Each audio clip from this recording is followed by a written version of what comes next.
worst possible thing you could say when you walk into a car dealership. I spent 5 years with Mercedes-Benz, 5 with General Motors, and the worst thing a person could say when they walk in is, if you could just get me to this payment, we got a deal. So your loan's probably still like 19, which means you got to pay to get out. You're upside down. It's called negative equity.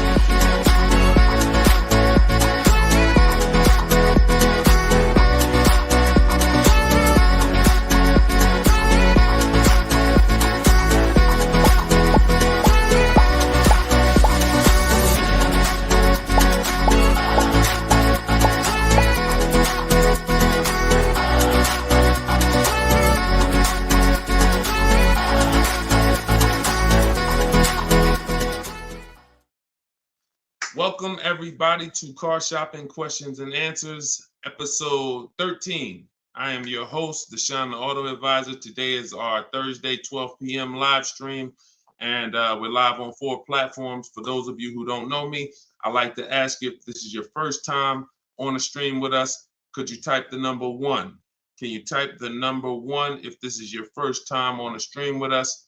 And to those who've come back, if you've been with us before, could you type the word welcome to all the people who have been with us before? Welcome, and welcome back to those who've been with us. So for those of you who don't know me, my name is Deshone. I'm publicly known as Deshone the Auto Advisor. I spent 14 years in the car business, 5 with Mercedes-Benz, 5 with General Motors. Now, since the pandemic, I've devoted my time to showing everyone willing to listen how to get below market car deals, purchases, leases, new cars, used cars. And we do that by getting bids. We stop negotiating and we get bids. And that's how we get below market deals that other people are not getting. So I'm the author of Cars from Home, the new digital book, 7 Steps to Saving Time, Money, and Avoiding Dealerships. I'm going to show you what it looks like. Boom. That's the cover. And we're rated 4.94 on Goodreads.com.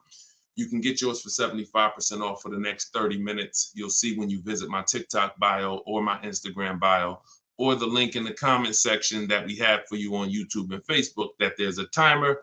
The book is normally $97, but you can get your copy for $24 as long as you get there before the 30 minutes is up. So I would suggest you get it and come back and join the broadcast. So my man Dolan is moderating in the background. You guys can start typing your questions and we will start to answer them one by one. We'll be on for about an hour and we'll try to get through as many questions as we can in that time.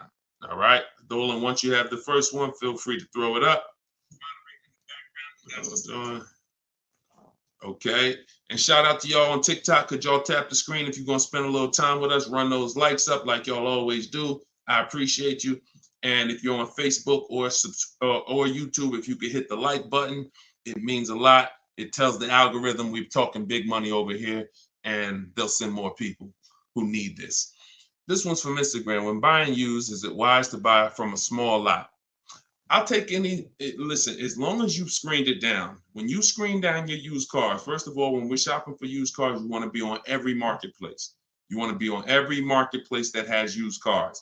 I always compare this to like buying a TV. If you were buying a TV, you're not going to just go to Amazon. You're going to go to Walmart.com. You're going to go to Best Buy. So we want to be everywhere there's a car.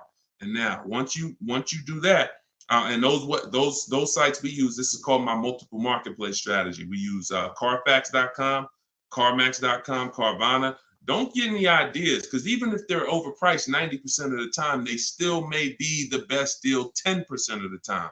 Most times CarMax is overpriced. Most times Carvana is overpriced, but that's not all the time.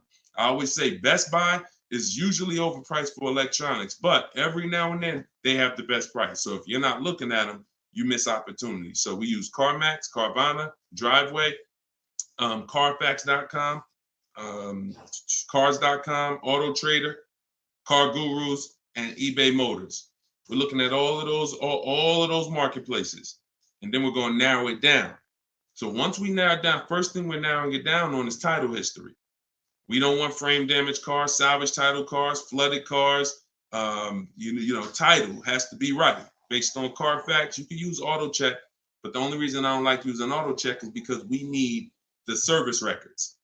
And service records is what's the important part when you're narrowing down. You need service record that shows on Carfax.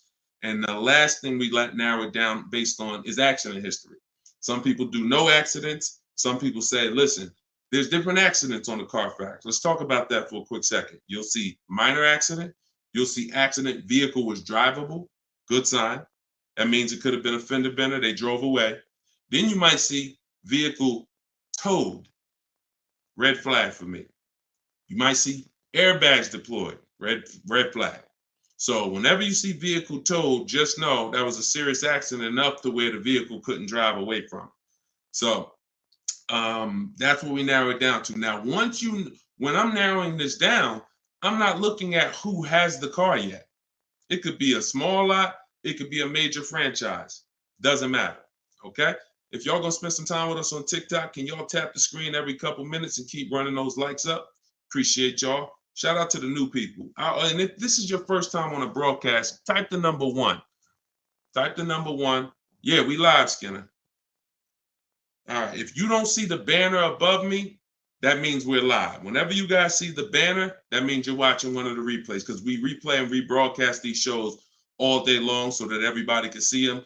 When you can't finish them, you're at work, you want to tell your friends, family about them, they can catch them pretty much any time of the day on all our platforms. But whenever you don't see the banner, which tells you when we're live, then we are live. All right. So that's that. Shout out to the first time people. But that's how we're going to narrow it down. I'm less concerned about where the car is. If it goes through that process and has great title history, great service records, great accident history, I'm open to it. Okay. Now, another one from Instagram. All right, Instagram with the questions. Today, when buying used, is it wise to buy? Oh, that's the same question. How do you get the original window sticker? We'll get it through the Carfax. We'll get it through MaroneyLabels.com if we're going to pay for it. I think there's a site called Get Clutch. I have a link. I have a link in my book, because every manufacturer doesn't do it. So every manufacturer doesn't do it. Some have agreements with Carfax and they put the window sticker on the Carfax. Some of them you got to buy it separately. But if I'm narrowing it down to 5 cars, see, we got to start looking. We got to start looking at car buying like house buying. We really do, because for some reason people are very comfortable protecting themselves. And explain this to me. Why is it people are very comfortable protecting themselves when it comes to cars? I mean, houses, but not cars. So if we'll get a $600 home inspection to tell us if we should buy the home or not. You get what I'm saying? There are things we pay when we're about to spend $2 or $3 or $4 or $500,000 on a home. But when it comes to these small things that help us guarantee the best car deal and below market car deals, we want to do everything for free. So that's up to you. A lot of it can be done for free, but if I can't get a window sticker and I got to pay $5 for it, once I narrow it down to my top 4 choices, I pay the $20 to get the original window stickers.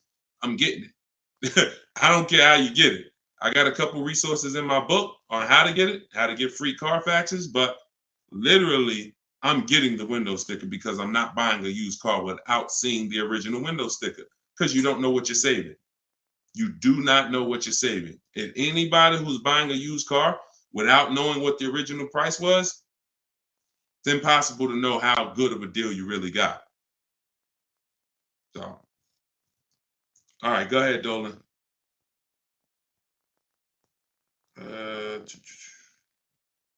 This one's from TikTok. How do you sell the lease car without the title? The same way I explained it. You don't need a title to sell any car. Who was taught you needed a title to sell a car? Type me in the comments, because this is a big one. There are people who not even leasing. There are people who have cars right now. You have a loan on it. And I used to get people who would walk in the dealership and they look at the new model, the most recent one, and they'd be like, Deshone, is that the whatever, 2019, 2020? I'm like, yeah, these just came out. Okay, I got 3 payments left. As soon as I make my last payment, I'm coming to get that one. I want to talk to you about that one. What's the reason? Why are you waiting? Other than you thought you had to have the title in your hand. It's not the way it works. You go, you sell the car, there's, you write up a purchase order, whatever the bank is that you owe, the person pays off the bank, and then the title, once the bank is paid for, the title goes to the person who bought the car with the new ownership documents. So, sometimes I forget there's little small nuances that, but in the book, and even we talk about this on the show, you guys never hear me when we talk about an equity assessment. When we do an equity assessment, which is maximizing our car's value by getting bids, we don't trade. You never hear me say, those of you who don't have your title, you can't do the equity assessment, right? So I'm just assuming that if you just follow these steps, you'll see, even if you thought you couldn't sell your car while you still had a loan on it, you'll see, well, he didn't mention I need the title, so I guess I can go ahead and sell it. Yes, you can. So, you do at least the same way. I owe 15 on my car. Buyer offers me 19, pays the 19, pays off the 15 directly, sends 15 to the bank. And example, let me give you a real life example instead of a story. When I went in, after I sold my Jeep, that was back when the pre-owned car market was very hot, once in a lifetime market. And I went in and I owed my payoff was whatever my payoff was. I went in. They made the highest offer. That's why I was there. I got all these bids. CarMax made me the highest offer at the time. I went in. They paid $20-something thousand or whatever my payoff was, and they gave me a check for $8,900. So it's the net amount. So whatever the offer is, the amount you owe the bank gets paid off, and the surplus gets paid to you. That's the equity assessment. And for those of you who don't owe any money on your car, all the money goes to you. But yeah, I mean, I don't know where we picked that up at. I don't even know where the origination of that one, quite honestly. How I do know where some things originate, but I don't know how we got to we had to have the title in our hand before we could sell our car. So yeah, let me, you don't need it. Go ahead, Dolan. And for those of you who are not familiar with the equity assessment process, I'm sure we're going to talk about it on this show because it becomes a pretty common question. So we'll get to that, I'm sure. Go ahead. Jay, what's up? This is from YouTube. How do I go about getting pre-approval with good credit? I know the car I want. Then we don't really get pre-approvals. And I'm going to tell you why. Pre-approvals, first of all, there's something called restricted pre-approvals that we want to stay away from. See, all of this became, look, every time the public does something, the car business responds to it. And they usually respond with stuff that's garbage because they're trying to capture you and take away your ability to shop. So what ends up happening is the buzzword for the last 3 years probably has been pre-approved, get pre-approved, right? Right? That's been pretty much a hot topic. So the banks just decide what we're going to do is start marketing that we'll pre-approve you.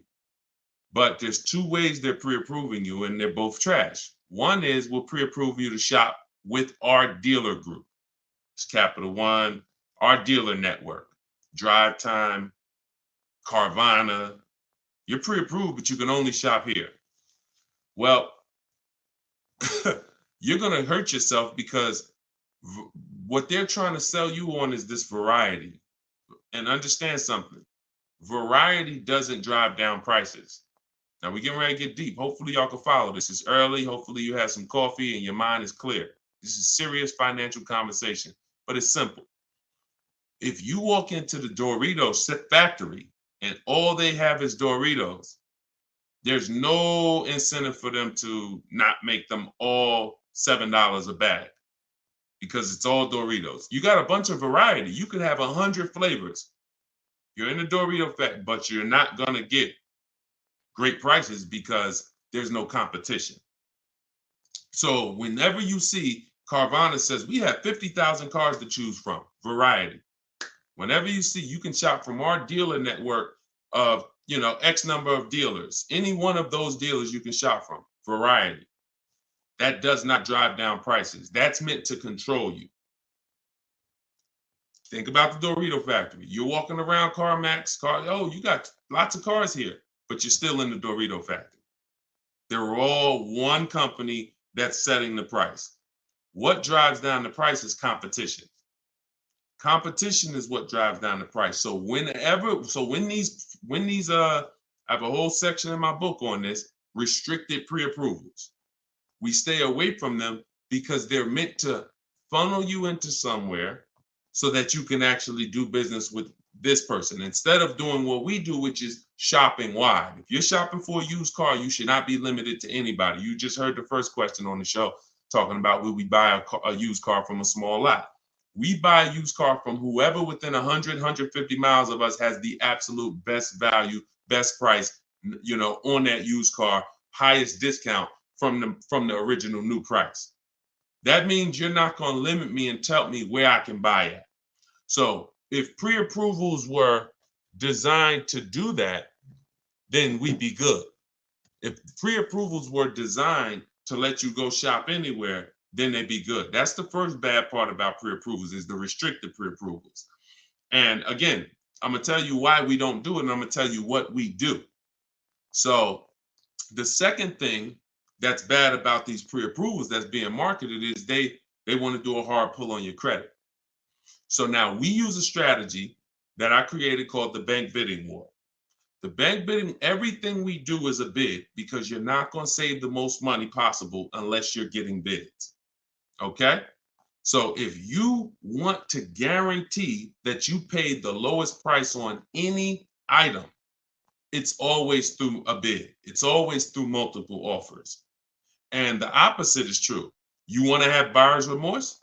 You want to always wonder if you could have paid less? Don't get a bid. Don't get multiple offers. So when they're asking for a hard pull, what we're doing is we're avoiding that because this is the way the bank bidding war works. You are allowed, I am allowed by the credit bureaus to have multiple people run our credit with a hard pull as long as it's within a certain time period. And the way we do it, it only takes us 2 days. They give you 14 to 45 days, but this only takes 2 days the way we do it. So a hard pull on your credit will drop your credit score X number of points. Let's just say 10 points. Now, if you do the bank bidding war correctly, you could have 20 hard credit pulls on your credit and it drops your credit score the same 10 points because this is called rate shopping, not car shopping.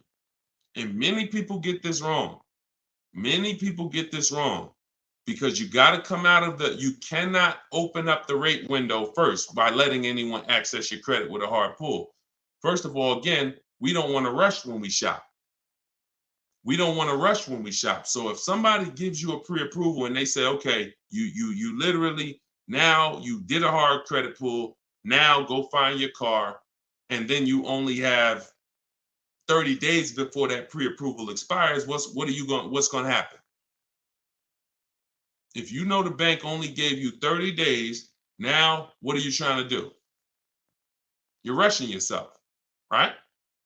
You trying to find a car, day 28, you starting to feel a little desperate, right? That's not what we want. That's what the banks want. That's what the dealers want. That's not what we want.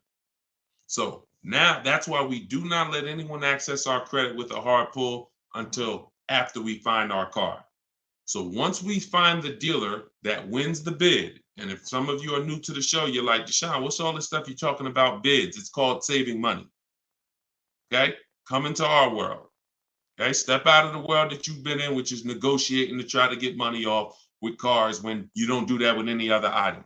No other item do you go in and say, yo, take all this money. You don't do that on Amazon. You don't do that with TVs. You don't do that at the grocery store. None of that. So you shop for cars the way you shop for nothing else. And that's what the people who are listening to me who are like, Deshone, I want to save all the money. You locked in. So if you that person, type locked in. If you're that person, if you like Deshone, forget everything else. I want to learn a new way. I'm done with this old way. Type locked in. So this is what you're doing. You are going to go get bids.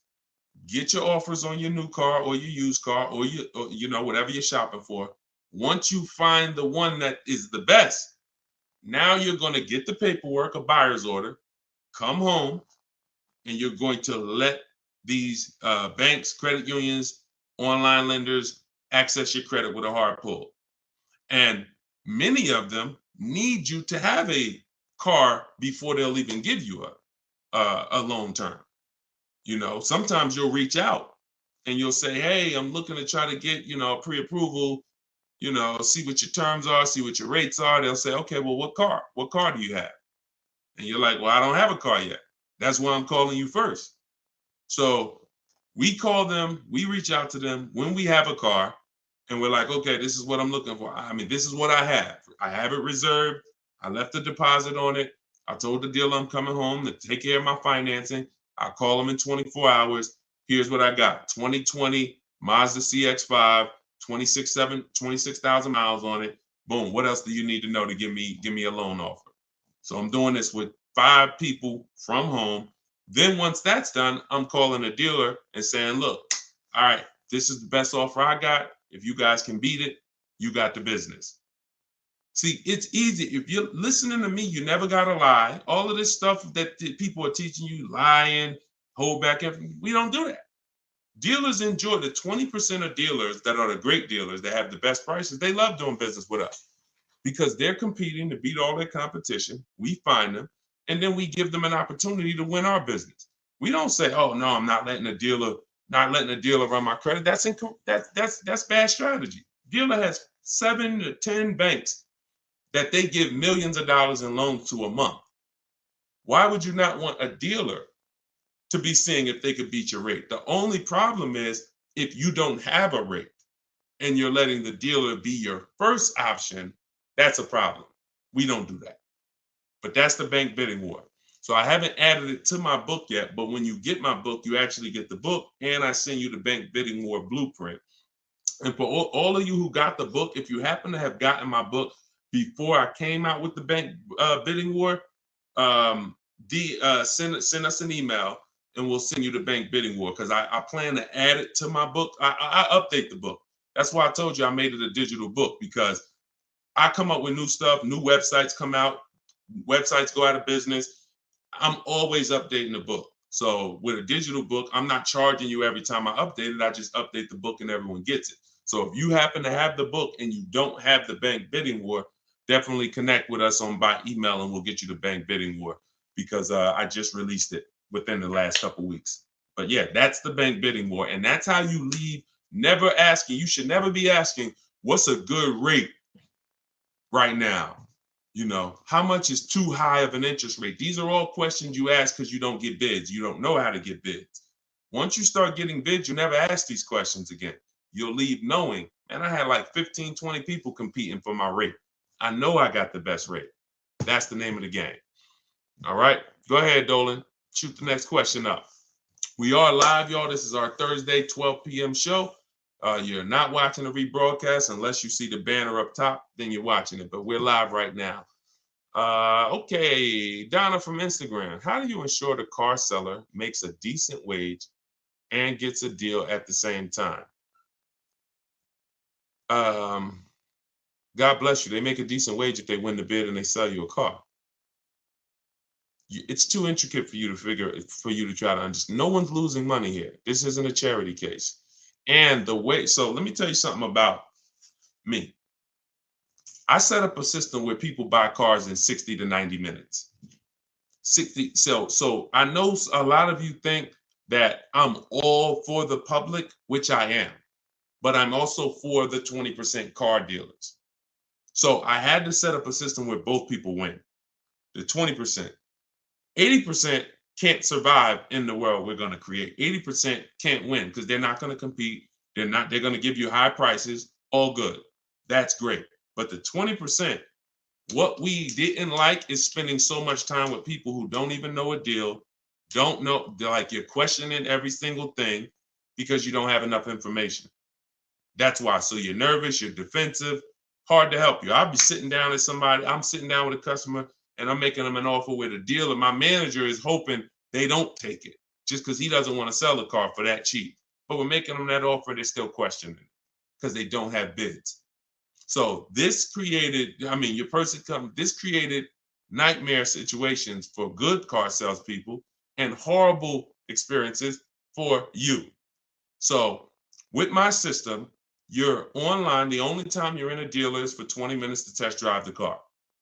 So when a person sells a car, if they're going to make a flat commission because they had to give away, there's something called a flat commission where you didn't make a lot of profit.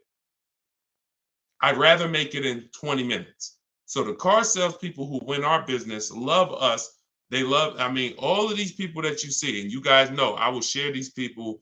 I share everybody. Look, Tiffany, who used the book, she got $6,000 off of her Mazda just a couple days ago. That is, she didn't spend more than 20 minutes with the salesperson.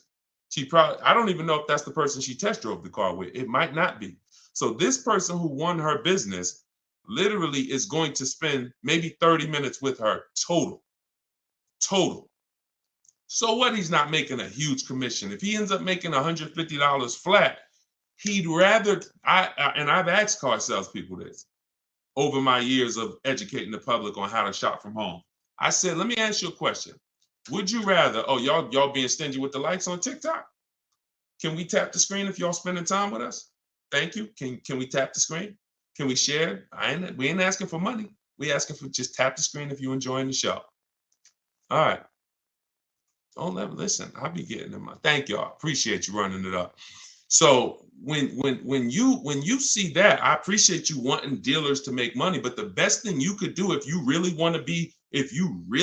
want good dealers to be okay, is learn how to shop from home correctly so you can stop wasting people's time. So you can stop being with people for 2 hours, 3 hours, 6 hours that you don't buy a car from. That's really what I want you to do, because when you learn how to get cars in 60 minutes from home, car salespeople are going to love you. Because even if I didn't make a huge commission of $1,000 or $800 or $1,500 on this particular deal, that's okay. And $1,500 commissions are very rare. You had to make a lot of profit on the deal, 10 grand profit probably. Bring home 20%. Now you got to make probably 7 grand to 10 grand, profit, and people will make it. There are people who overpay. And so those people who pay average prices and above average prices, but we don't pay either. So it's the time. I don't care if I make $150 with you if I only spent 30 minutes with you. And the only way you're doing that is shopping online. You're not doing that.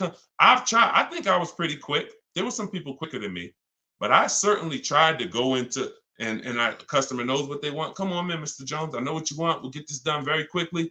Hour and a half tops, 2 hours really tops, because you got the finance office. You got all this stuff that has to happen. We got to clean the car. So 2 hours is really, if on a quick deal. Most of them, 3, 4. How many hours you guys spend picking up your cars? Be honest.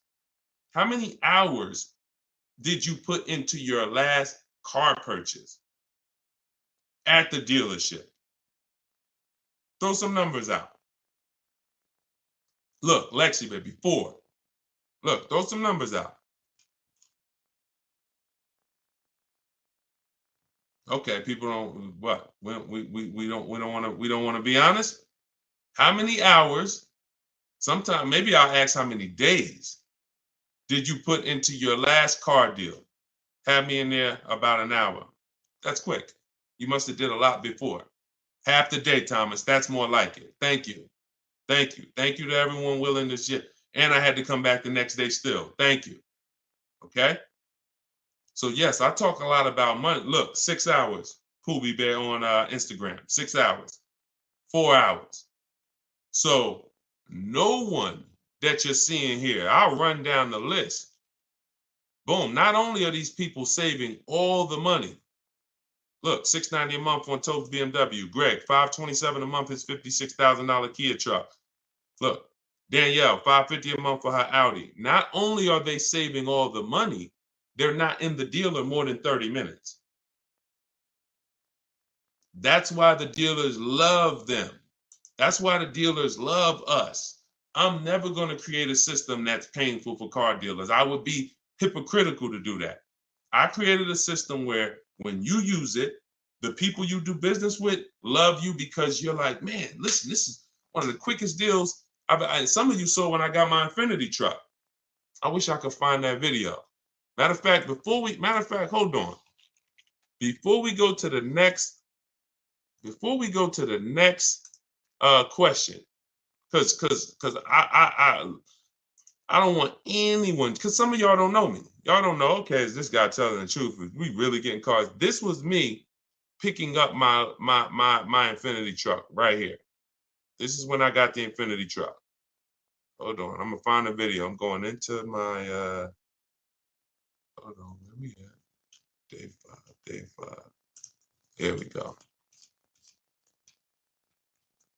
Look, let me share my screen.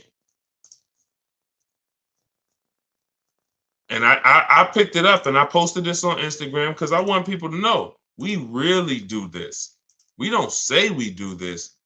We really do this. Look. Now, there we go.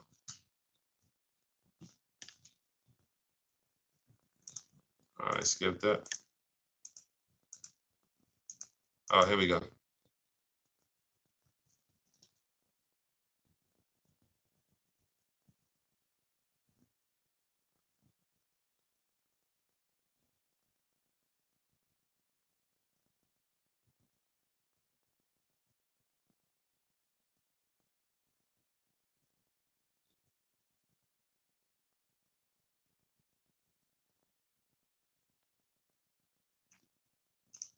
Boom.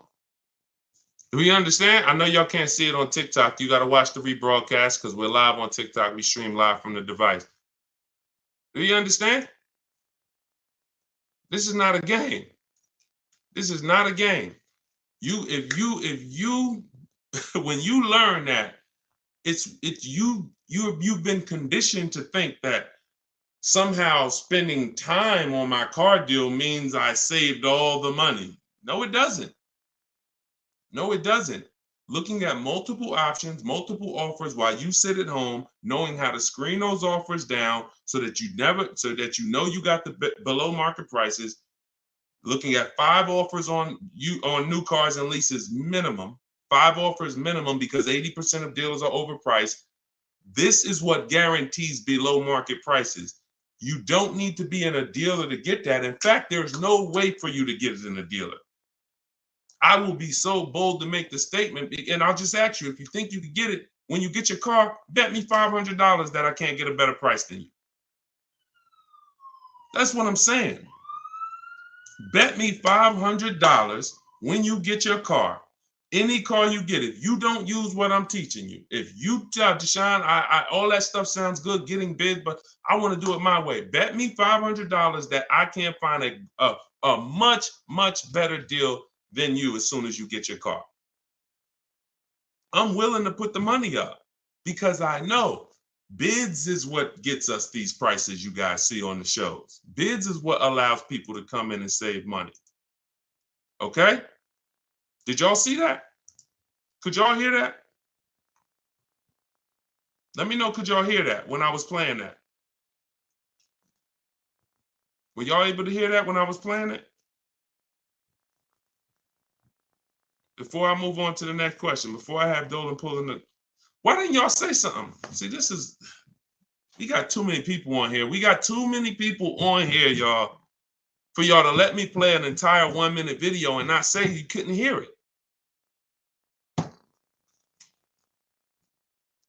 All right. Yeah, I don't know what to do. All right, listen. It is what it is. What I asked the guy was, how much time did we put into the whole process? He said 45 minutes. I said, take the test drive out of it. Take me and Monique test driving out of it. How much time did we spend? He said 20, 25 minutes top. Come on, lock in, y'all. Lock in. Go ahead, Dolan. Throw the next question up.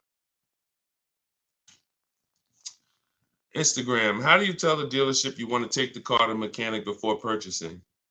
You don't. Dealership's not going to let you take the car to a mechanic before purchasing. It's too much liability. If you crash the car, if it has an accident, mechanic messes up the car, only thing you could do is have a company like yourmechanic.com come and meet you at the dealer. That's why whenever I'm buying a used car, I'm not taking it the same day. DJ Flay, I thought it was a silent film. This is hilarious. So yeah, we never take a used car the same day because one, we got to do it even if we're paying cash though. I mean, even if we're paying cash. But if you're doing the bank bidding war, we can't take a car the same day because we need to go home and we need to start the bank bidding war. But if you're paying cash and the car has a good warranty and you've done the math, okay, maybe you don't need to have a mechanic inspected. But if you want to have a mechanic inspected, then it's always I'm leaving a deposit, and then I'll have either my mechanic come. And again, this goes back to you're paying to protect yourself. I got a mechanic here that I've been using for years, me and my family. If I told him, hey, look, I'm gonna pay you, let me know when you got an hour and a half. I'm gonna pay you for the time. Come take a look at this car with me. I got a reserve. He'll be like, no problem. I'll throw him $125. He'll come, check it out for me, tell me if I'm good or not. He can't put it on a lift, so that's the bad thing. But again, it's better than me just thinking with my non-mechanic self, I guess the car looks good. Sounds good, I think. No. These are the things that we got to do if we want to protect ourselves. And understand, there's horror stories for a reason, y'all. Horror stories are very common. Cars breaking down. It's weird. All I can do is give you boundaries. And when I give you the boundaries, then you can choose what you want to do with them. You can choose if you want to, adhere to them. You can choose if you want to ignore them, but at least they're there. So yeah, I would always have, with no warranty on a car, I would always have my mechanic come out. And if you don't have a mechanic, then I pay a company like yourmechanic.com. I think they charge $100, $150 to come out, send one of their mechanics to inspect the car for you. I see it just like a home inspection. I don't see it any different. Any different. Go ahead, Dolan.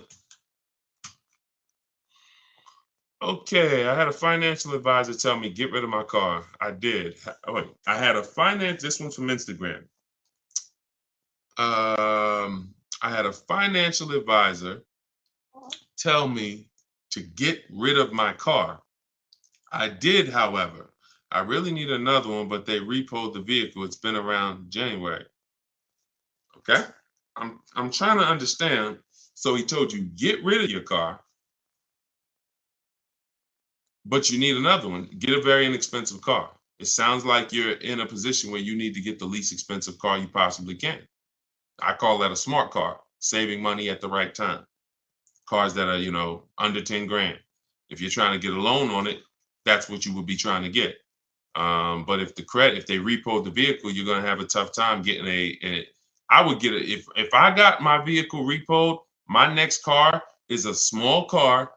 I'm looking for something that the smallest car I could get a loan on, 25 grand brand new, 30 grand brand new, because that means if I get it for about 10 grand, I still should be able to get a 6-year-old one, something not too old, 7. See, the problem is when you say, oh, I want the SUV and I want the 3 rows and, I want the leather and all of that. And now, okay, in order to get a car about 10 grand, you're going to get a 2009 or you're going to get a 2011 with 110,000 miles on it.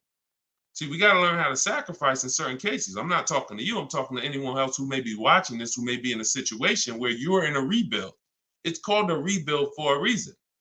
We're not looking to stunt in a rebuild. We're not looking to flex on them in a rebuild. We're looking to say, look, I got to get from point A to point B. What I need is 2 things, a quality car, and I need to not miss any payments if I'm going to get a loan on this. So when you go out and you get, I got my credits are 500, but I'm gonna go and I'm gonna get a $20,000 car that they're gonna charge. I'm gonna pay 20+% interest on it, so my payment's gonna probably be 600. Now I'm paying 600, and the $20,000 car may not even be a quality car.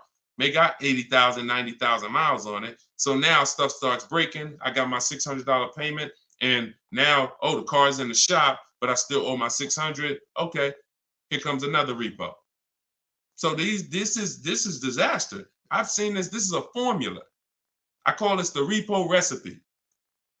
So if you're in a rebuild, the name of the game is seeing, first of all, Am I a long-term person, 8+ years, or am I a short-term person, less than 8 years? Because if you're a short-term person, your goal is to lease. You may not know it yet, but some of the people who've been on this show, you understand the depreciation curve. This is where you lose all the money right here. Year 1, 2, 3, 4, 5, 6. You're losing all the money. Once you get to about year 7, 8, it starts to level out. Your vehicle is not losing that much value anymore. That's when you want to own it. That's when you've won. That's not when you want to replace it. You don't want to say, hey, this is people. Oh, Deshone, I got 6 years of payments. Oh, I just paid the car off. Right when it was going to start leveling out depreciation wise. Oh, I'm going to get rid of it now. Lost all that money in depreciation. Now I'm going to get rid of it. So you need to know, if you're not an 8-year, 9-year, 10-year person, then you shouldn't be buying cars. You should be shopping for great lease deals. But you may not qualify for a lease right now. So your mission should be to qualify for a lease in the future, which means I'm going to drive a car that's not my ideal car. I'm going to drive a car I may not even like, but it's going to be reliable and it's going to be affordable. Reliable and affordable. And I'm going to drive that for 2 years, make every payment on time, and then I'm going to switch into another car, brand new lease. Or if I'm purchasing, because I'm a long-term person, I'll switch and I'll if you're purchasing, if you're a long-term person, you could get a car now, pay a higher interest rate, and refinance later. That's why you need to know who you are. But if you're a long-term person, 8+ year person, you could get a great car, reliable, and then refinance the loan. But you got to know who you are, because I see tons of people all around this country in here who are not in a position where their credit is good, but you have not come up with a goal and understood leasing. So what you're going to end up doing is financing a very expensive car, 20, 30 grand, and you're going to end up with a lot of negative equity. And every time you go to change your cars every 3, 4, 5 years, you're wondering why you have all this negative baggage and why your payments keep getting higher, your cars keep getting lower in quality. And that there's a reason for that. That's the reason. I just explained to you the reason. It's like a snowball that you're rolling that's against you, versus what I'm telling you to do is to have a plan so that you know, all right, I can't qualify for a lease right now, but in 2 years I will. So I'm gonna make sure I'm not gonna do anything right now that's gonna mess up my chances of getting a lease in 2 years. And if I'm not a lease person and I'm keeping this car 8 years, then I gotta get a great car and I'm gonna pay higher interest. But when the interest rates come down, when I fix my credit in a year or two, I'm gonna refinance. 2 different people, but you must know who you are. We clear? We clear on that? Type clear if y'all clear on that. Okay? All right, go ahead, Dolan. Shoot the next one up. What are the benefits, if any, of buying an electric or hybrid vehicle? You need to know that. I mean, it's different for different people. Environment, some people, depends. That's a personal thing. A lot of people think that electric cars, I remember when I worked for Mercedes, we thought hybrids were good for people who drove a lot. So I was uneducated on hybrids. It's actually good for people who drive in the city, because every time you hit the brake, it would regenerate the battery. So that might just be Mercedes hybrids. That might be all hybrids. I don't know. But your reason for buying a hybrid or an electric car should be your reason based on your research. And so there's plenty of people, most people are not buying electric cars. Some people are. Some people buy hybrids. Frina was looking at a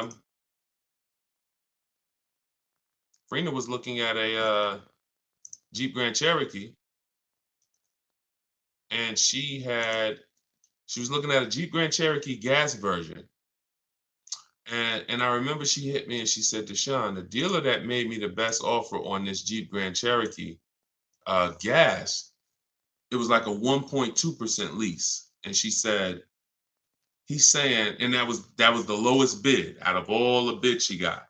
1.2% lease. And she said, but he's saying he might have he's saying he could do a better deal on this other one, which is a hybrid.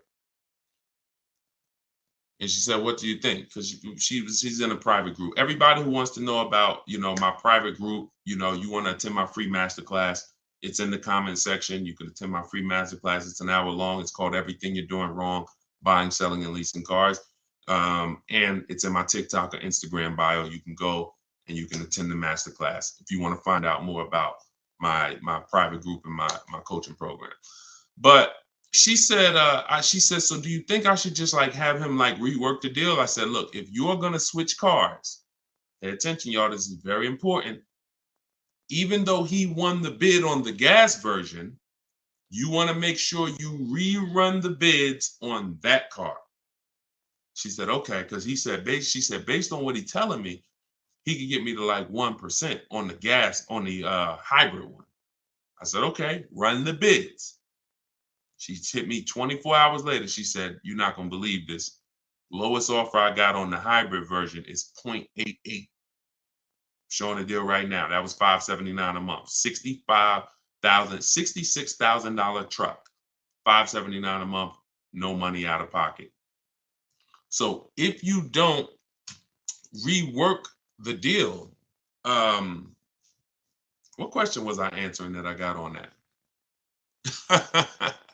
What question was I just answering? Oh, there we go. Thank you. Thanks, Dolan. My man Dolan coming through for me. So she didn't have a preference necessarily of hybrid. That opportunity presented itself. All hybrids don't have incredible programs. So I think you make the decision, Natalie, on what you want, and then you shop the offers on that car. That's it. It's so many cars out here, y'all. It's hundreds of cars to choose from. Pick the one that you like, get the offers on them. And spend your time shopping. If you're getting a new car or a lease, you should be out test driving. This is the fun part. Eventually getting bids, that'll be fun for y'all because you'll be in control. But, for your first time, you're still going to be a little nervous. But the fun part is really getting in the car and going and test driving. All right. And going to another dealer, test driving. You're about to make a $40,000, $50,000 decision. Some of you more, some of you 80,000. You're buying luxury cars, $100,000 decision.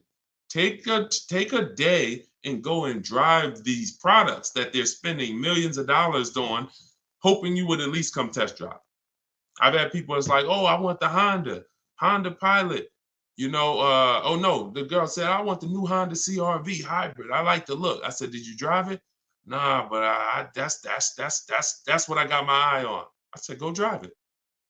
Once she went and drove, that's why we have a whole step in our process for this called shopping, not buying. She went and drove it. She said, yo, you know what's crazy?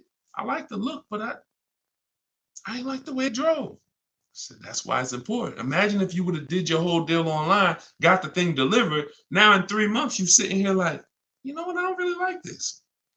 So don't discount your shopping experience, especially because using it our way, you only there 20 minutes. Don't talk numbers. Keep that rule in mind. That's in my book. Those of you who have my book know this. We don't talk numbers. Those of you who are like, what book are you talking about, Deshone?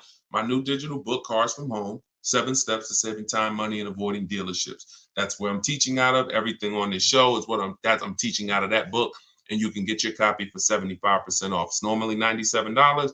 You'll get it for $24 in my TikTok bio, as long as you get there before the 30 minutes expires. Also in my Instagram bio, click that website, and then on Facebook and YouTube in the comment section.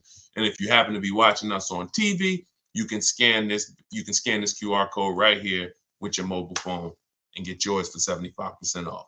All right. And now you have everything I teach in one blueprint in one spot. Okay, Renico from YouTube. 1 year into my Kia Soul lease, this was not the car I wanted. I want to trade the Soul in for a 2022 Kia Sorento. Is it possible, or should I wait for another year to lease the Sorento? Listen, great question. Perfect example of what I just said of why we don't discount the shopping process from now on. So you can't break a contract. The only way you can get out of the lease is if you can sell it. So you do the equity assessment. Now follow this. You're going to call your bank, call your leasing company. You're going to get the payoff. And then you're going to ask do I have a third-party restriction? Those are the two questions. Payoff, do I have a third-party restriction?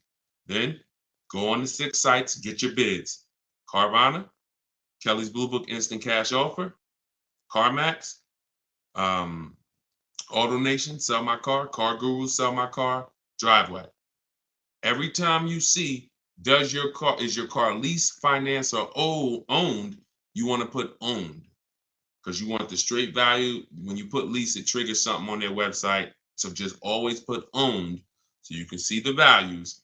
If you have a third-party restriction, you're going to have to sell to a Kia dealership. If you don't have a third-party restriction, you can sell to the highest bidder, provided you have equity. So if you see that, your payoff is 18 and the offers are 20, then you can get out. If you see that it's 18 and the offers are 18, that's going to be tough. So you got to see what your equity position is. You got to see what your equity position is. That's the main thing. And what I do is you just wait and you just look. If you go into a dealer, they can put you in a new car.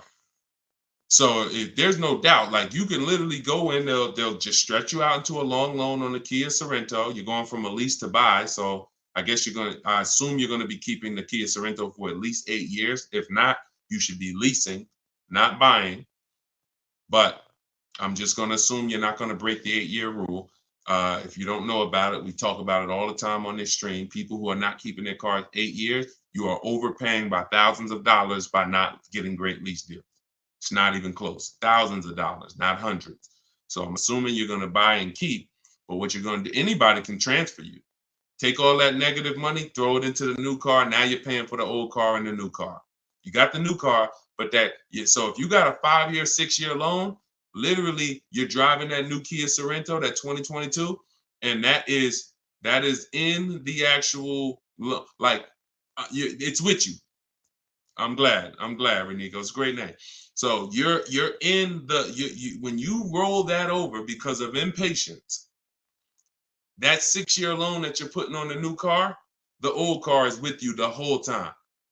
So until the day you make your last payment on the new car, you're paying for the old car that you got out of.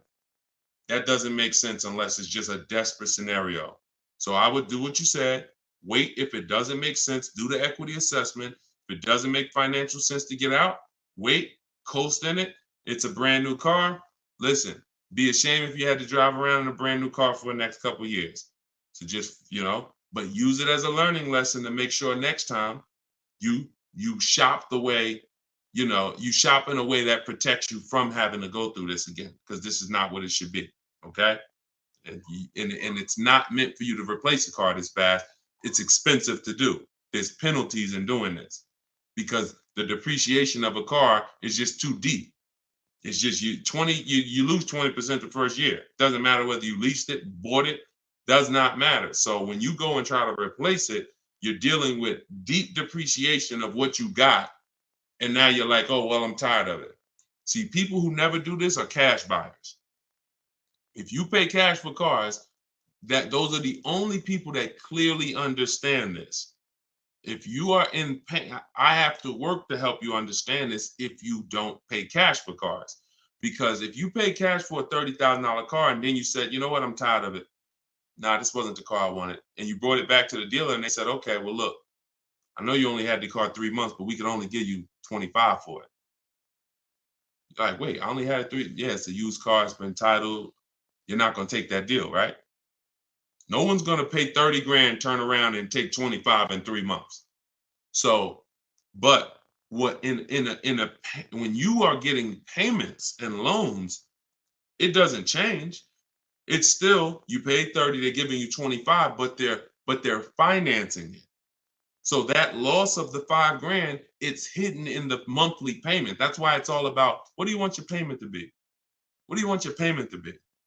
What do you want your payment to be? Because once you see that you're losing a ton of money in a short period of time, you wouldn't do this. So it's hard for people with payments to understand. That's why I have to make it clear for you. The depreciation doesn't lie. The unseen expense doesn't lie. So we don't want to replace cars in a year or 2 years. It's just not made for that. All right, but run the equity assessment, Renico, and see if that works out and see if by chance you could break even and get out early. Okay. Go ahead, Dolan, shoot the next one up.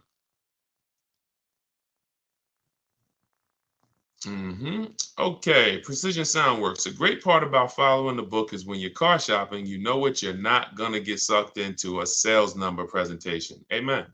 Just drive and say, I'll hit you up when I'm ready. Amen. I'm glad, and I'm so glad to hear you saying this, Precision Works, because I'm trying to teach people. All I can teach people is our world is different. And the world that they're in is painful. It's painful.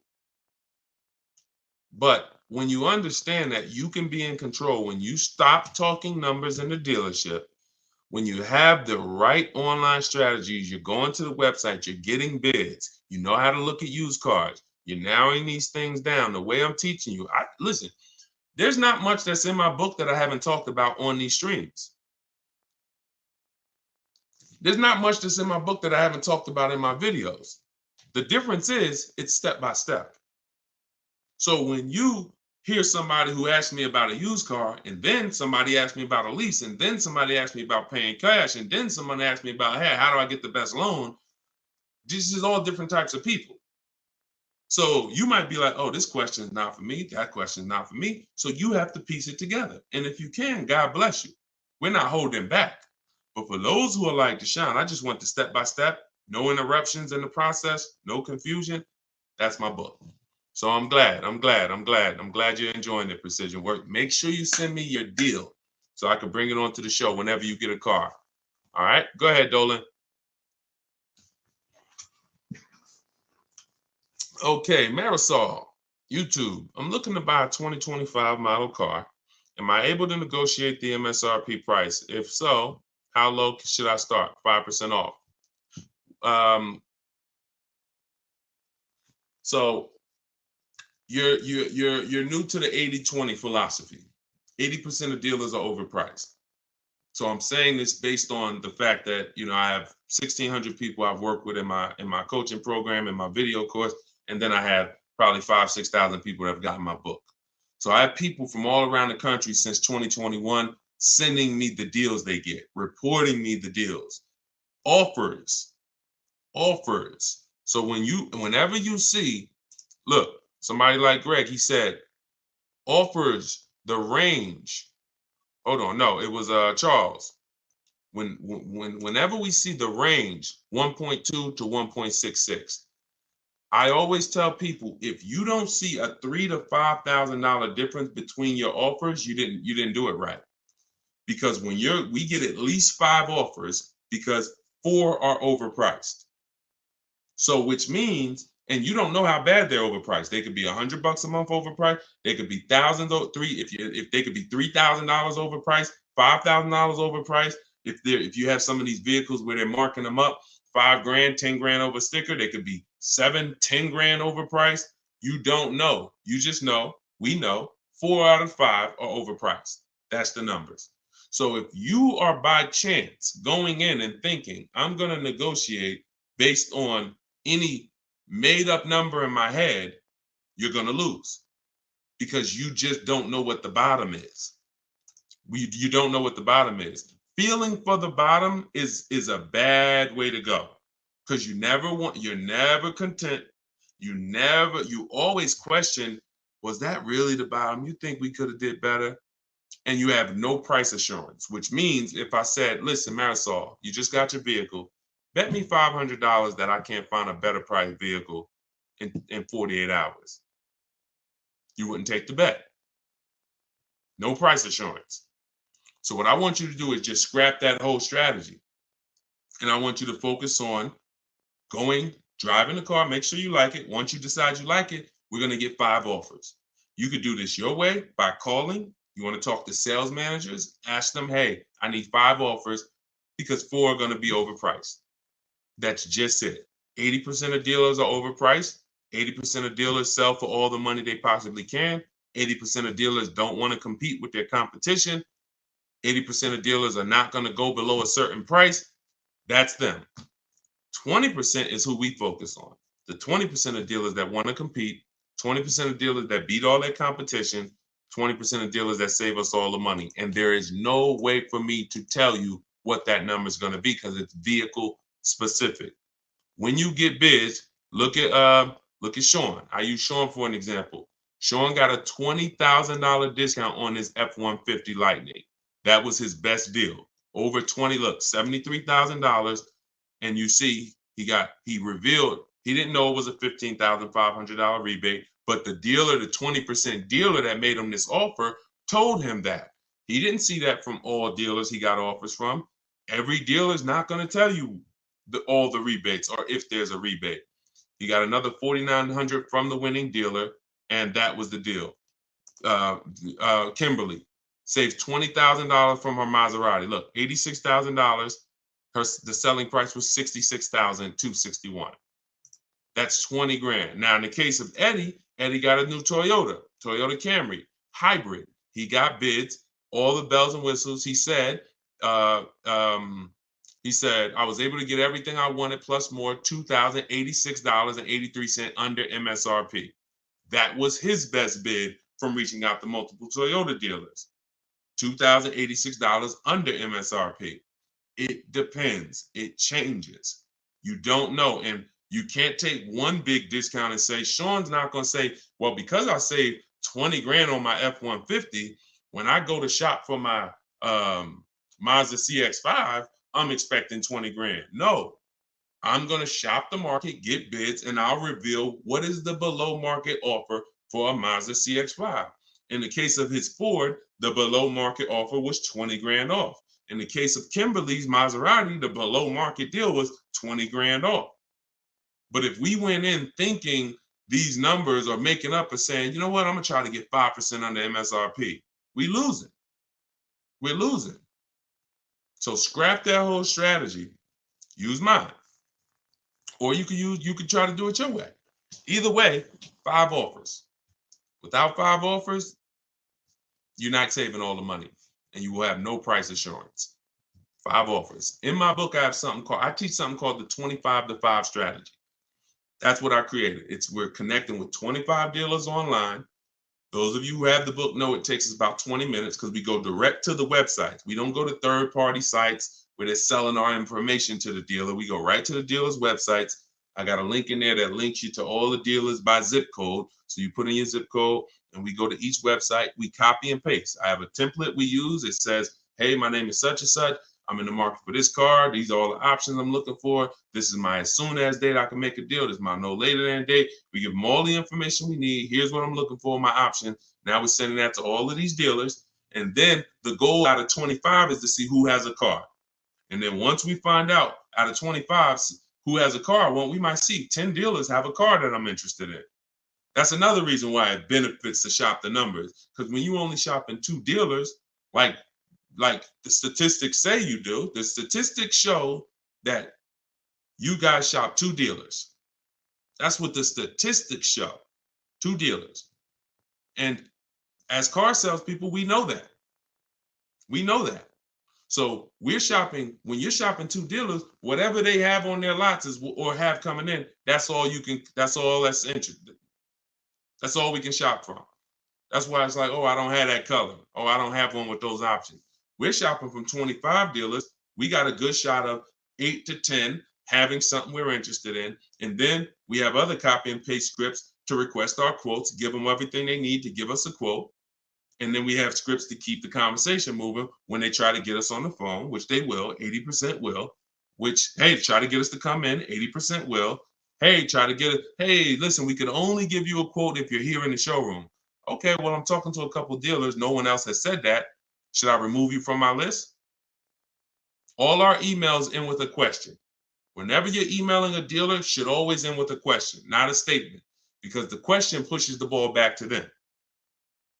So that's what we're doing, 25 to 5. Our goal when connecting with 25 dealers is to get 5 offers. And out of those 5, 1 offer is going to beat everybody else, and that's who we do business with. That entire process takes us 60 to 90 minutes. 60 to 90 minutes. It's beautiful. So if you're like, Deshone, I want to use your process, you can do it your way. You want to call around? I'm just telling you, get 5 offers. You could do it my way. In my book, 75% off in my TikTok bio or in my Instagram bio. Click that link and get your copy for 75% off, or in the comment section on YouTube and Facebook if you just came on the show. But that's the 25 to 5, and you won't have price assurance and you won't save all the money until you start to get 5 offers. Everything is a bid. All right. That's what I'm telling. My favorite words: bids, multiple offers, multiple options, price assurance. These are my favorite words. When you start using this stuff, they're going to be your favorite words too. I guarantee it. Go ahead, Dolan. Do you always have to have a down payment when purchasing a car? No, never. Never. Now, down payments are not illegal. That was one of the worst videos to go viral. But when a video goes viral, you can't combat it. So, if people looked into that law, they would see this law has nothing to do with down payments. So down payments are not illegal, but you can every single thing we shop for is no down payment. When we're shopping for leases, we request all our lease quotes, first month's payment total out of pocket. We don't, you guys, some of you know who's been on the stream, I don't even like you using the words down payment. We use total out of pocket, total due at signing, not down payment. But we're doing first month's payment due at signing, 12,000 miles per year, all taxes and fees rolled into the payment. That's how we request our lease quotes. Now, we have high mileage drivers who do high mileage leases, 20, 25, 30,000 miles a year, but you always adjust it after you found the best dealer. Once you found the dealer who wins the bid, that's when you're now going to go in and adjust the mileage for your custom strategy, for your custom needs. Okay. All right. Listen, I appreciate it. Please readjust the quote to 18,000 miles per year, and then we'll take it across. That's when you're going to say, all right, you know what? I'm already under 1.5. I'm under 1.3, whatever it is. As long as you're under 1.5, you got a deal. As long as it's the best bid. Because some people say, oh, I went in, and I cannot stand this. But it's unfortunate that people think they're using what I teach, but they're not. They'll go in and say, Deshone, yeah, I was talking to the car salesman. I told him, you got to get me under 1.5. I said, what are you doing? I didn't say it. I don't even think I responded to it because I don't want people to feel like they failed. But that's not what I teach. I'm never targeting 1.5. I'm targeting 5 offers, and the only way 1.5 gets approved is if it's the lowest out of the 5, which means I know the lease program isn't great. But if I see 1.45 and then there's another lease quote for 1.6, 1.8, 1.9, now I know this 1.5 is the deal. And the dealers often will tell you, listen, I'm giving you a big discount, but the lease program's not that good. That's what's making it 1.5.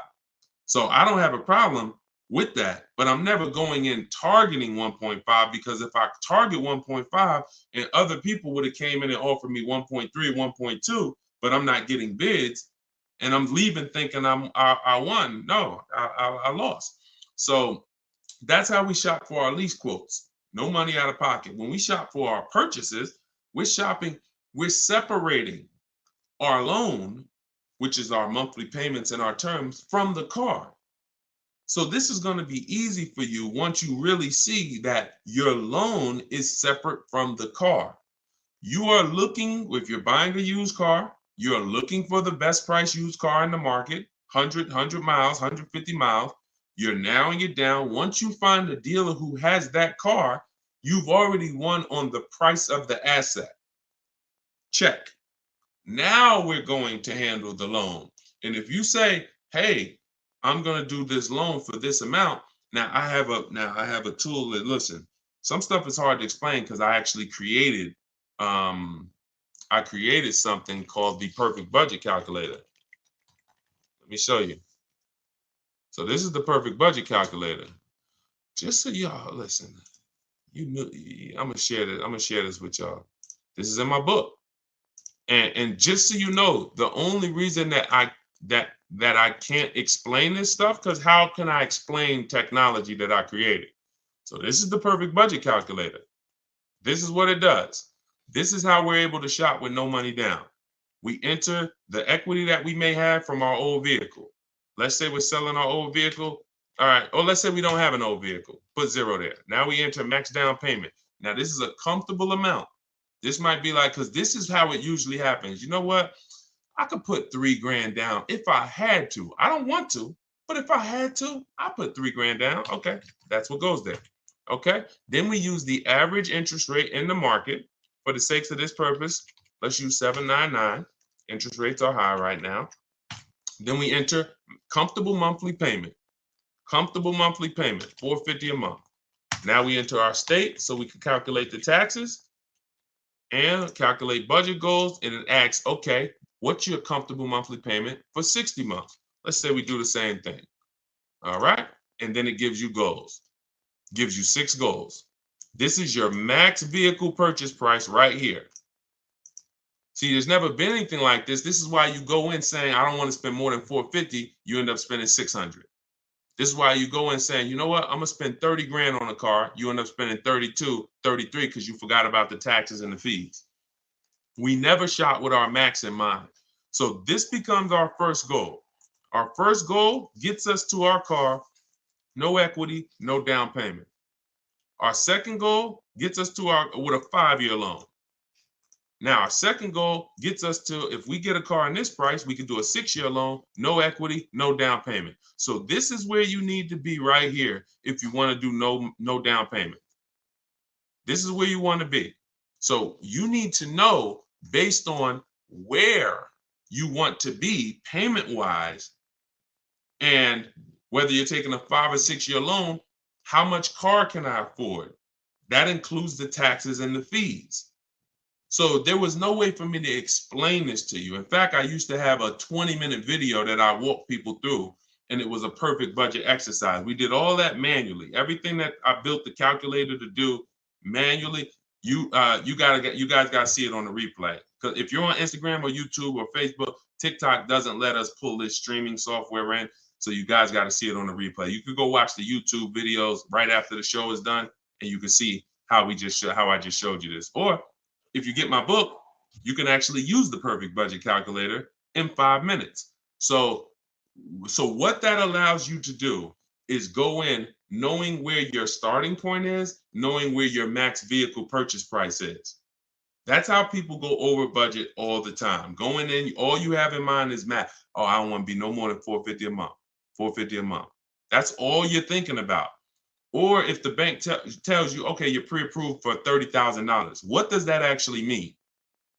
Okay, great. I'm pre-approved for $30,000. What does that mean? 5-year loan, 6-year loan? What about my payment? My payment, I don't want it to be more than this. Plus, I got $2,000 I could put down. How does that factor in? So when you get to the max monthly payment, when you get to goal 6, using the perfect budget calculator, you are using a 6-year loan, your max loan, and your down payment, but you're still under budget. So anything below that, you gotta there's no easy way for me to explain it to you. That's why I had to create a software that actually does it for you. But you need to know, in order to get a car with no down payment that you're purchasing, not leasing, because I gave you how we shop for them with leases, but that I'm purchasing, I need to know how much car can I afford based on the taxes and fees that I'm going to pay for a car, taxes for my state. Figure we estimate $1,000 for a documentation fee in motor vehicles. That has to be factored in. And then a 5 or 6-year loan, all of this stuff. So, yeah. So we got a lot of calculators. We got a lot of calculators because it was just a lot of stuff that I'm a math person. And so I can explain stuff to a math person. I can try to make things simple, and I try my best to make these numbers simple. But the best thing that I was able to do was create calculators that would do this stuff that I don't have to explain to people the numbers anymore. And my goal is to put lots of calculators out eventually that do pretty much everything. Like people who are over mileage on their lease. You got to see, should I end the lease early and take the mileage penalty now, or take the payment penalty? Should I go to distance? And there's so many financial calculations in cars that thank God I've been blessed to understand that I can't explain to you. So I had to build a software that you punch your situation in, and then it tells you everything. Okay. But yeah, you can absolutely get cars with no money down. It's not even, only people that can't are super, credit's too bad, or you have too much negative equity. And even if your credit's bad, you still can get cars with no down payment. It's really the negative equity.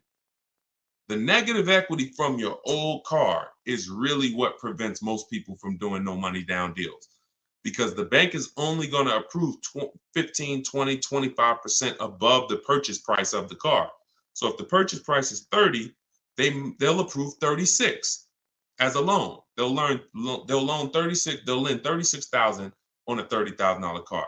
They're not going to lend 40,000 on a $30,000 car. They're not going to lend. So if you have 10 grand of negative equity that you're trying to transfer, that's preventing the no money down deals for most people. Other than that, everybody can do no money down deals if they so choose. All right. So everything we talked about today was based out of my book, Cars from Home, 7 Steps to Saving Time, Money, and Avoiding Dealerships. It's the step-by-step process to mastering the science of car shopping. And the first time you do it, you're already a master. There's no test to take. The first step in the process is the most important question, which I'm going to help you know clearly whether you should lease or buy based on how long you keep in the car. And step 7 is delivery. So by the end of this, when time you get to step 7, I'm congratulating you, and we're like, okay, let's set up if the dealer is going to deliver the car or if we're going to go pick it up. That's delivery. So it's not this book you read and say, okay, all right, I'm ready for the quiz now. Let's take our test. No, every step is an action. Equity assessment, budget tool, choosing your car, shopping for it, doing a check to make sure it doesn't have any bad data out there like electrical issue software, and then getting offers, then paperwork, then delivery. It's a walkthrough. So you can get your copy for 75% off in my TikTok bio, in my Instagram bio, or we have a comment pinned in the YouTube and Facebook section. Or if you're watching us on television, you can scan the QR code and use the strategies, everything I teach in one spot. All right. Make sure you send me your deals. We'll be back for another live show shortly. If you're watching the broadcast, if you're watching the rebroadcast, you'll see the times that we're live. For those of you who want to attend my free masterclass, Everything You're Doing Wrong, Buying, Selling, and Leasing Cars, that link is also in the comments, and it's also in my TikTok and Instagram bio. You'll need about an hour, and then we do Q&A for an hour after the class. So any way you get it, make sure you get it. I don't care how you get the information. All we do is put the information out. The rest is on you, all right? I'll see y'all on the next show. God bless you.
The worst possible thing you could say when you walk into a car dealership. I spent 5 years with Mercedes-Benz, 5 with General Motors, and the worst thing a person could say when they walk in is, if you could just get me to this payment, we got a deal. So your loan's probably still like 19, which means you got to pay to get out. You're upside down. It's called negative equity.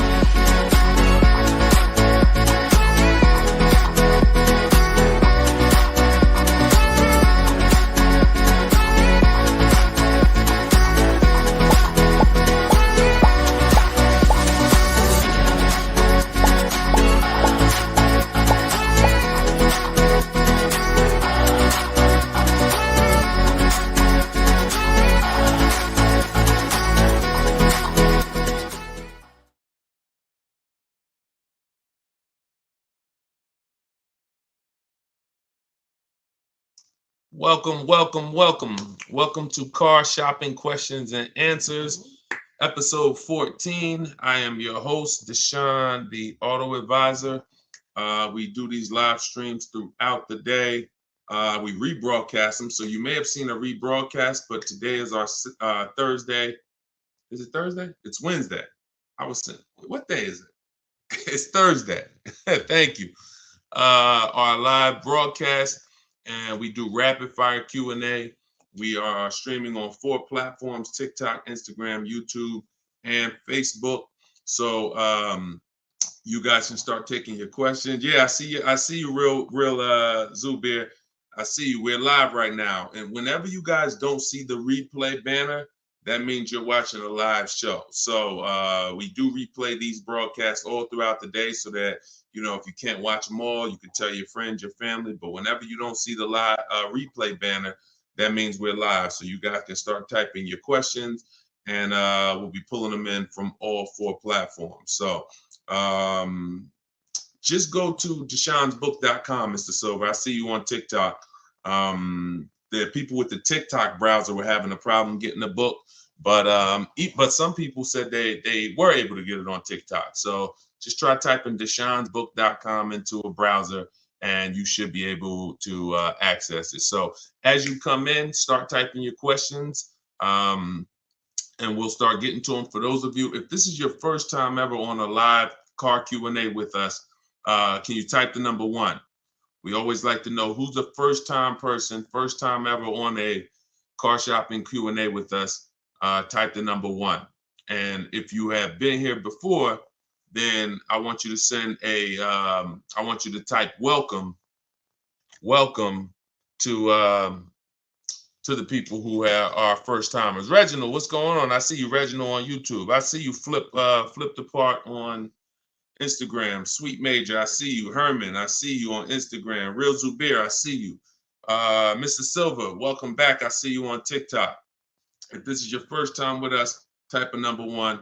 We welcome you.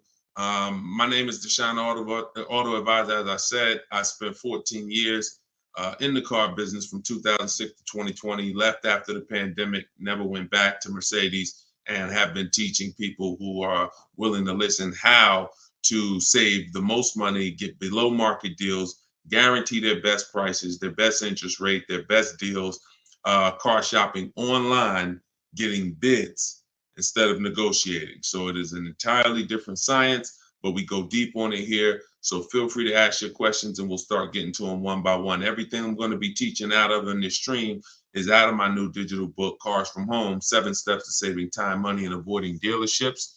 And we're going to put a comment for you guys in the Facebook comments and in the YouTube comments. We just like to get the housekeeping done so we could get right to the show, because, you know, once we get to the questions, we don't turn back. We don't stop until the hour is done. So we'll be here for about an hour. So we're posting a question now. Those of you who want the book on Instagram, it's in my bio. It's in my TikTok bio, and you can get yours for 75% off. You won't pay the normal $97 price. So let's get to it. All right. Let's see. We have Instagram. My car is out of repo and it was bad deal from jump. What can I do? Okay, so you got your car out of a repo. All you can do to get out of a car is sell it. That's it. You could sell it. Now normally you might say trade it, but we don't use the words trade here. We use the word sell it. So whenever you are, because you're not going to get the most money trading. So you want to do something we call an equity assessment. You want to find out how much you owe, call your bank. And this is the first step for everyone. If you have a car right now that you need to replace, I want you to stop thinking about trading, and I want you to start thinking about getting bids on it. Okay? No matter what you have, if you have this phone right here and you said, I'm going to trade this phone for something, are you going to get the most money for the phone? Think about that. Think about that. Yes or no? And always stay close to your keyboards, because we dialogue here, okay? I ask you questions. I need you typing fast in the dialogue. If you had this phone right here and you said, I'm going to go trade this phone, that's different than you getting bids on it and seeing what's the most money somebody would pay for this phone, Okay, so that's what we do when it comes to our car buying process. So you're gonna call your bank, find out what you owe, and then you're gonna go to CarMax, Driveway, Carvana, Kelly's Blue Book Instant Cash Offer. Do not use KBB.com. It's a marketing site. And all it is an algorithm. It's algorithms trying to tell you what your car is worth. We're past that day. The world we live in now, we can get offers. And that's what you want. That's all that's important is offers. So Kelly's Blue Book Instant Cash Offer, Car Guru Sell My Car, and AutoNation Sell My Car. That's 6 people who are competing to buy cars every day. And that's where you want to go. Once you go there, you'll be able to see if you have equity, means you could get out very easy. So if you owe 15, but your highest offer is 20, that's a 1-hour inspection. They'll cut you a check and you got the equity. That equity is cash money to you. You put it in your bank, you can use it as a down payment. If you have negative equity, that's a different story. You're going to need to account for that. But the first thing you must do if you are replacing a car is an equity assessment. Okay? That's step 2 in my process. After we decide leasing or buying, and I'm sure we'll be talking a lot about leasing versus buying while we're here. So, all right, let's go. Keep the questions coming and type out your entire question. Try to get it in one shot so that we can see it all. But that's your first step, the real Zubair. Do your equity assessment. If you said you owe quite a bit, you gotta do the equity assessment and get real numbers. Let's get out of the gray area. I know I owe a lot. Oh, I got some equity. Oh, I got some negative equity. Let's get hard numbers so that we can move to the next step intelligently. Okay? Car buying is all about the numbers. Oh, it's still in repo. Then see if you can get the cash to get it out. That's it. I mean, if you can't get the cash to get it out, then what are you going to do? If you've had a car repossessed, they give you some time to come redeem it. You got to come up with the cash. If you come up with the cash, then at least you have a car and you can rebuild your credit based on having a car not repoed yet, but taken, which means you've gone 90 days, past 90 days on your payments. So, but you can build from that. If the car is done, totally repoed, then that's a different story. Now you're going to need to shop for a car with a repo on your credit, and that's going to be a different way to shop. You're going to need I have a couple different ways we do it. First step, we try to get first step would be a company like Limbuzz. They'll pre-approve people with really challenged credit, no credit, new people to the country. But you're going to want to make sure you don't go out and overspend, because the biggest problem with people with bad credit is you're overspending in the interest and the car. And what we do is we separate the interest from the car. What does that mean? Your loan is a product. Your loan, I know here's what you've typically done. You've given the car dealers 3 transactions. And that's why you can't get good deals. When you go and trade your car into a dealer, that's a transaction. You sold them your car.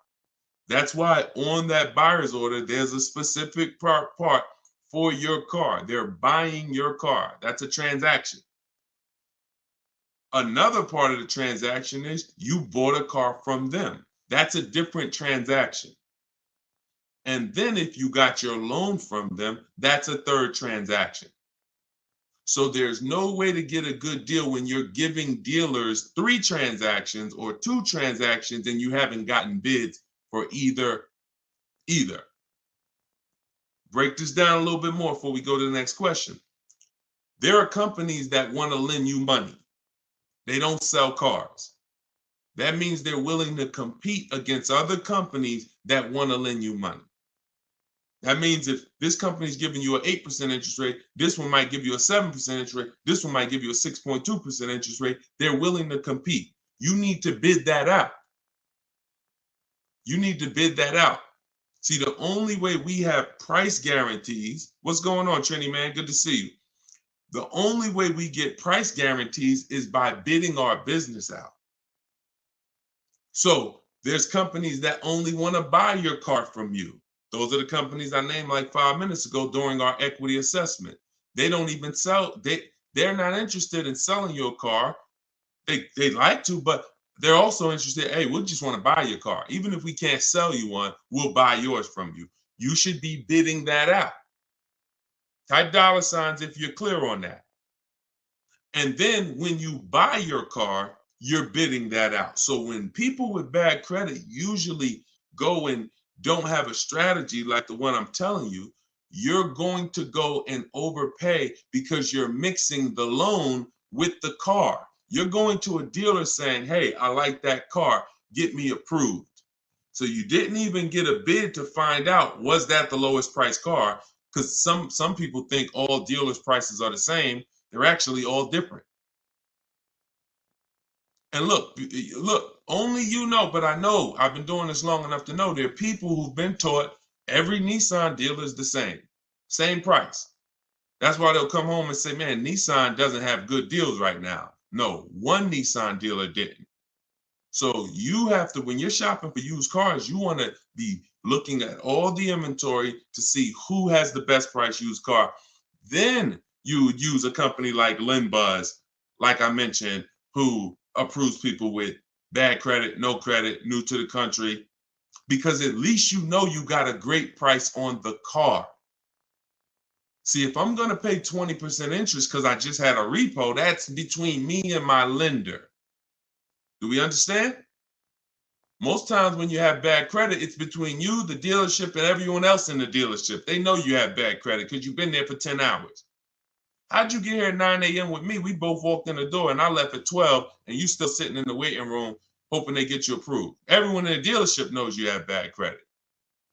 That's the way it is when you're mixing the credit and the car and you have bad credit. So what you need to do is be doing what I'm telling you, shopping for your car, finding the best price car, and then trying your best to find a company. You can try LendBuzz, as I said. But if you're overpaying for the car, if you're just walking into a dealership that you like, oh, I like that, and you think you're going to just have a good time getting approved, you got to understand, you could overpay by $3,000-$4,000 for the car itself, and then you're going to pay 20%, and you're just burying yourself. And that's what most people are going to do, unfortunately. That's not what I want you to do. Okay? So we'll talk more about our online shopping system, new car. I'm sure as we go through more questions on the stream, we'll go more deep into our online shopping system. But that I need to give you, if you have bad credit, challenge credit, repo, you need to have an overview of what your plan should look like, and that's what it is. Shout out to the people running the likes up on TikTok. Appreciate y'all. If you could tap the screen every couple minutes, if you're getting value so far, tap the screen. All right, let's go to, I see you, Uncle Hassan on TikTok. Let's go to you and type your questions, y'all. We're going to try to get to as many as possible. 23 Outback Wilderness, 9,000 miles, certified pre-owned. Should I get a warranty and what would be a good price? Well, you bid out the warranty. Multiple dealers. You call another Subaru finance manager. Hey, I got this 2023 Subaru Outback. I just got it. What could you give me? Can you give me your price on the warranty? You bid that out too. Now, that's the only way to know a good price. See, any question, what would be a good price? Only bids answer that. Now, if you try to answer it your old way, you'll have no price assurance. That means you don't know it's a good price. You're just hoping. And I'm not hoping. Nobody who's learning from me, no one who I show you in these shows, if you're going to do well, you're not going to hope anymore. Hope is not a strategy. I hope I didn't overpay. I hope that was a good price. I hope I got enough for my old car. I hope I got a good interest rate. You understand? That's actually a little buyer's remorse. And we eliminate that. And the way we eliminate it is through bids. So, should you get the warranty? Let's talk about that. So here's an extended warranty question. Uncle Hack from TikTok is asking, should he get the extended warranty on this vehicle? So here's what it comes down to. How expensive, how likely is it that things will go wrong with the car? And how expensive are they when they go wrong? Because all an extended warranty is an insurance product. It's an insurance product, which means you could pay $2,000 and not use it. Just like auto insurance, right? We pay for it every month. Sometimes, most times, if God bless us, we don't use it. There's no accidents. There's no reason for us to use it. So with an extended warranty, you're trying to measure your risk and say, okay, what's the likelihood of me using this? And I got to use it enough to get all my money back and more. So if the warranty costs me $2,000, I don't want to just get $2,000 in value back, because if that's the case, I could have just, not paid for the warranty. So does the car have a high repair cost? You want to go to Google and type in Subaru Outback, the vehicle you got, repair costs. This is something that we do when we're considering extended warranties. This is step 6 of my process. Sounds like you already got your car. You've already locked up your deal. So this will fall under the paperwork and protection phase. My book is 7 steps. Step 6 is paperwork and protection right before delivery. These are the things we're trying to see. Do they make sense for us to get based on our situation?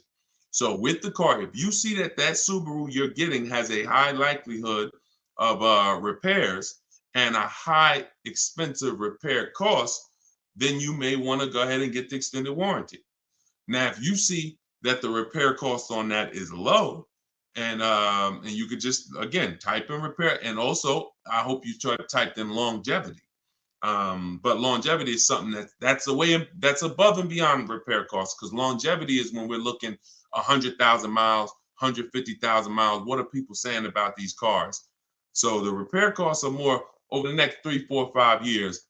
What is it going to look like? So if you see that this vehicle has higher than normal repair costs, then you may want to go ahead and get the warranty. But if not, then you may want to just keep that $2,000 or whatever you would spend. So, that's all about a Mercedes. When people were buying Mercedes from me, I told them buy as much warranty as you could afford, because I knew it's good money. If you spend $4,000 on a Mercedes warranty and it covers you for 3, 4 years, good money spent. Because when something breaks on a Mercedes, on a Range Rover, on a BMW, on a Cadillac, sometimes it's thousands to fix. So one repair on that vehicle could cover the cost of the warranty. But there are other vehicles on the other side of the spectrum: Honda, Toyota, Lexus. There are plenty of vehicles on the other side. Mazda does well. So you want to see where your vehicle is, where your specific vehicle is, and that's how we're assessing our risk. Everything we're doing with an extended warranty is a risk. It's a risk assessment. There's no hard rules, no hard yes. It's literally just trying to assess your risk and making the best choice you can. Okay, Peter, what's going on? Peter from TikTok. 2022 Pacifica, 51,000 miles. Didn't get the extended warranty. Should I try to move the car, keep it long? 2022, I'm guessing it's not a 2022. Are you saying it's a 2022? Did you type that correctly? I didn't even know Chrysler was still making the Pacificas. Listen, there's a hard rule, y'all. Look, who knows what this is? One word if you've seen this before. One word if you've seen this before, you got a free copy of my book. Who knows what it is when I do this? Let me see who's the first person that's going to say. Hold on. Because I know most of you are first timers. If you're a first timer here, type the number 1. But if you know what this is when I pull this out, one word. Come on, all right, I'm not going to butcher your name. But yes, you got it. Elutrio. Depreciation. So I want you to send me an email. If you're on my email list, I think you are, because you got the notification of the broadcast. Send me an email, and we'll need your email. We'll send you a free copy of my digital book, Cars from Home: 7 Steps to Saving Time, Money, and Avoiding Dealerships. Because you're on point. This is depreciation. Whenever we think about replacing a car, this is how we have to think about it. Am I replacing a car when it's losing or lost its most value? This is what people usually do. You buy a car for $30,000. You bring it back the next day, it's worth $24,000, $26,000. You're like, wait, how did I lose that much money in one day? That's what it is. The car's been titled. It's no longer worth what you just paid for it. So, and the more you overpay, the more you lose, because it doesn't change. You could, if you overpay because you don't have any strategy and you end up paying 33, that car's still worth 26. That car's still worth 25, whatever it was going to be. But a year later, you buy a car for 30,000. What's it worth a year later? What's it worth? What if you buy a car right now for 30,000? What's that car worth 1 year later? Average miles. So we're answering Peter's question because he's asking, should he be replacing his car? And then every one of you who are not keeping your cars 8 years, you need to be thinking like this, because I'm about to show you that you're losing a lot of money by not leasing. Thousands of dollars. Okay. I don't think it's worth 10,000, Ken. You buy a car for 30,000, a year later it's probably worth 22 with average miles, 23 with average miles driven. That's the unseen expense. That's depreciation. Goes down like this. So you lose big percentages of your car's value every year in the form of equity. So whatever your car was worth today, a year from now, if you just recently bought it, you're going to lose a large percentage of the value. This is why when people say, and you might have said it, well, I don't lease because I like to drive as much as I want. I don't want to pay for the mile. Well, first of all, you can lease up to like 30,000 miles a year. Second of all, you pay for the miles whether you drive the car or not when you buy it. Well, let's go deep on this. If you park a car outside your house right now and you leave it there for 1 year, never drive it, you come back a year later, it's not worth what it was, right? Right? Right? Right or right? Okay, I want to make sure you're following this, because everyone who hasn't seen this lesson on depreciation, you need to burn this into your brain. It's very simple. It's this like a high school kid could understand what we're about to go over. So a car that you bought for 30,000 this year is going to be worth 23,000 next year with average miles, and then it's going to be worth 18,000 the next year, and then it's going to be worth 16,000 the third year, and then it's going to be worth 14,000 the fifth year. It's going to keep going down, but there's going to come a point in time where it's no longer losing that much money. Who has a car outside right now? If you've had it for at least 8 years, tell me how many years you've had it outside right now. Type the number of years, not if you've had it for at least 8 years. Because I want to let Peter know that if he's not keeping his car for at least 8 years, he should be leasing. He should be shopping for great lease deals, not great purchase deals. And there's no way for you to get a great deal if you purchase when you should have leased. It's no way. And I'm going to show you that too. Okay, so tell me, let me know. Let me see. How many years have you had the car outside? So Al, I see you've had it for 14 years. Let me know. Who's had a car outside? Tell me the number of years. Greg, I see you, 5 years. Shakita, I said more than 10. Gigi Sweet Treats, I see you on Instagram, 9 years. Jose, 20 years. Okay, Jose on TikTok with the 20-year car outside. Helen, 10 years. Sprice on Instagram, 12 years. Okay, this is what you got to understand. All these people that you're hearing answer, if you are like not an 8-year, 10-year, 12-year, 20-year person, they're not like this with their depreciation anymore. They're like this. What does that mean? The same amount their car is worth today, a year from now, it's going to be worth about that. If their car is worth 7,000 today, it's going to be worth probably 6,500 a year from now, 6,600, 6,700. This is the only benefit of purchasing compared to shopping for great lease deals. So if what you're doing, you heard me 3 minutes ago talk about the money you're losing when you buy these cars in the short term, 10,000. You're losing 1,000, 5,000 this year, 3,000 this year, 20. So if you replace the car in that cycle, you've just lost tons of money because you're literally replacing the car in the biggest depreciation phase. And I always say cash buyers never do this The only people that do this, unfortunately, are people with a monthly payment. Because what you're doing is you haven't clearly see, what I'm showing you is the value of the asset, the value of the car. The value of the car isn't your loan.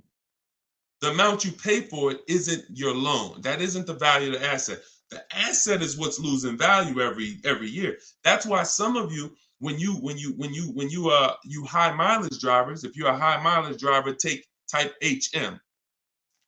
If you're a high mileage driver, type HM. You'll see that the asset loses your loan. You get a regular loan, but here's what you're doing. Because you're driving so much, you're destroying the car, the asset's value. Instead of you losing three grand like the average driver, you put 20,000 miles on your car, you lose 6 grand.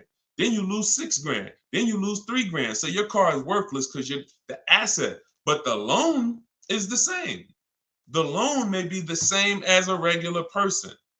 So you have to distinguish this. This is what you should be thinking about. And in the 2 year, anytime you get into the mood of replacing a car in 2 years or 3 years or 4 years or 5 years or 6, this is what you should be thinking about. I'm replacing my car. Some people will pay off their car, take a 6-year loan, pay off their car, and then go trade the car in and do it again with another car. Soon as they pay off the car, just go get another 6-year loan, pay it off, replace it, just vicious cycle of money being thrown away. So you saw the first way to avoid that depreciation cycle. I just laid out with long-term ownership. You saw the people, 8 years, 10 years, Jose, 20 years on TikTok. This is all long-term ownership, avoiding depreciation. Here's the other way, great lease deals.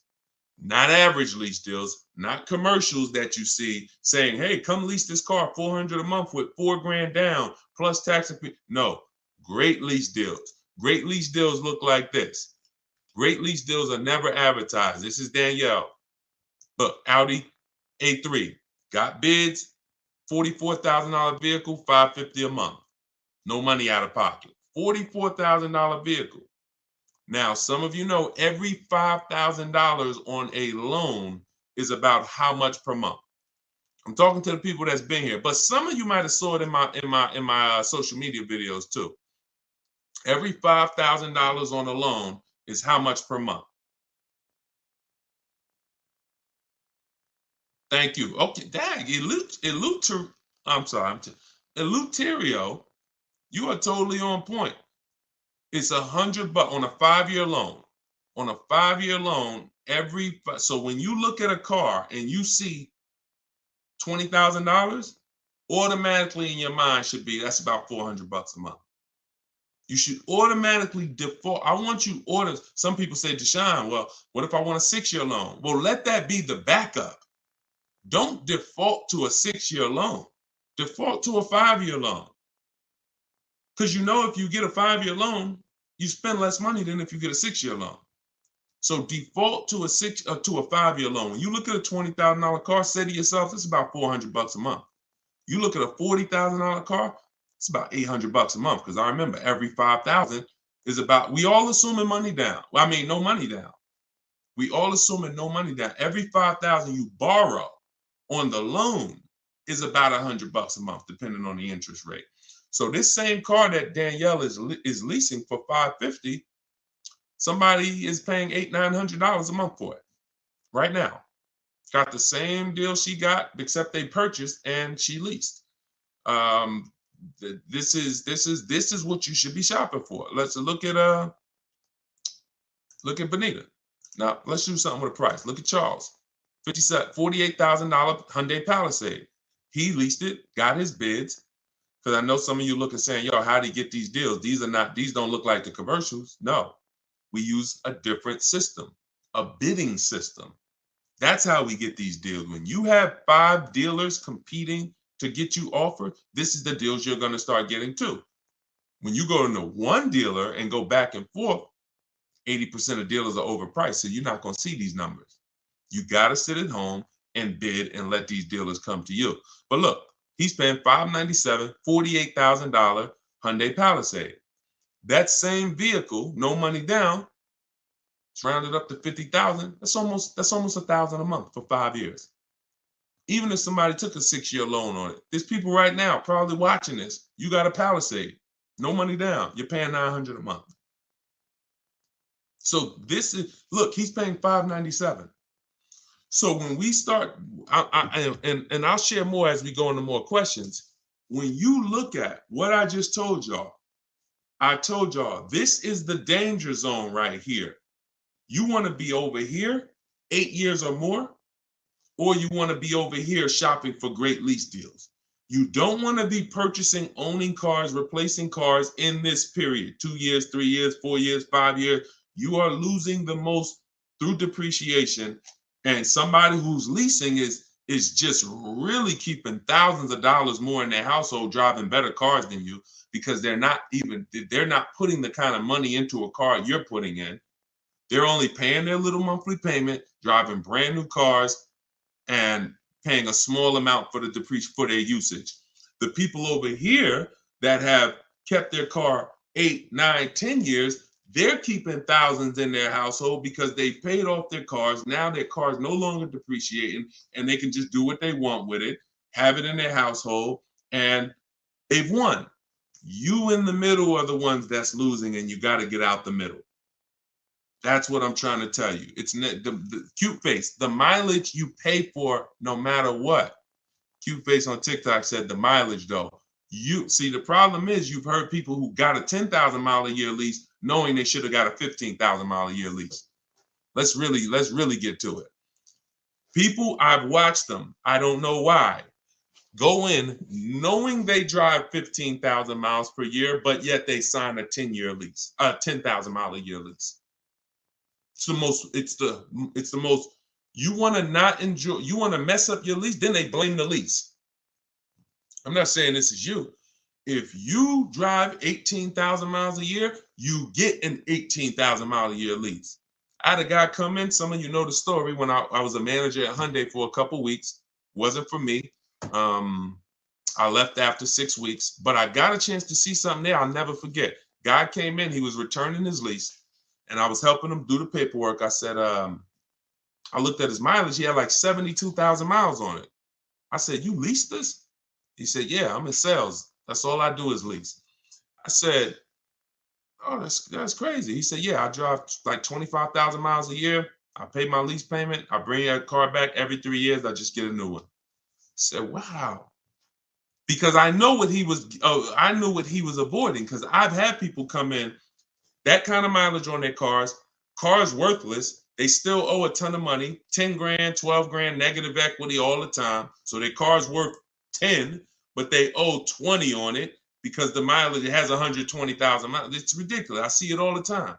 So when I went and I did his paperwork, I saw he was only paying like $150, $175 a month more than a normal Hyundai Sonata. So if a normal Hyundai Sonata was leasing for $350, he was only paying like $525 or whatever it was, whatever the number was. It was less than $200 more for him to drive as much as he wanted to drive. So it makes no sense to literally get buried in negative equity because, I'm going to buy my car. It changed my perspective. That's when I started telling my high mileage clients about high mileage leases, because you pay for that's what you got to understand. You pay for the mileage whether you buy or lease. If you lease, you are trying to make your deal upfront for the usage. If you buy and you drive 25,000 miles a year, look, this is the normal driver. This is the normal driver. This is the high mileage driver's vehicle value. So that car was worth 40, but you put 75,000 miles on it in 3 years. Now the car is worth 20. You killed $20,000 of value in 3 years because you're a high mileage driver. So you pay for it. That's why I call this the unseen expense. Depreciation is the unseen expense. And those who want to win, you need to account for it. You need to base your vehicle purchases off of it. If you are a short-term person, 3, 4, see, we've heard that term, right? Depreciating asset. What does that mean? The last 10, 15 minutes, I've clearly told you this is what that means. It doesn't mean, oh, it just goes down in value. That means if you are buying an asset that goes down in value, whether you use it or not, and the more you use it, the more it goes down in value, then you need to plan your purchase of it accordingly based on how long you're going to keep it.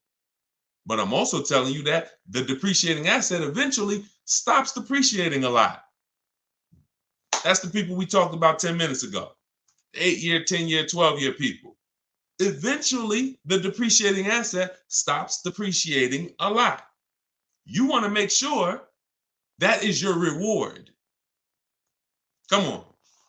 You getting if you getting value out of this, type dollar signs, because that's gems. If you understand that my only purpose in buying a depreciating asset is to get to a point where it's not depreciating that much anymore, and that is my reward for paying all that money.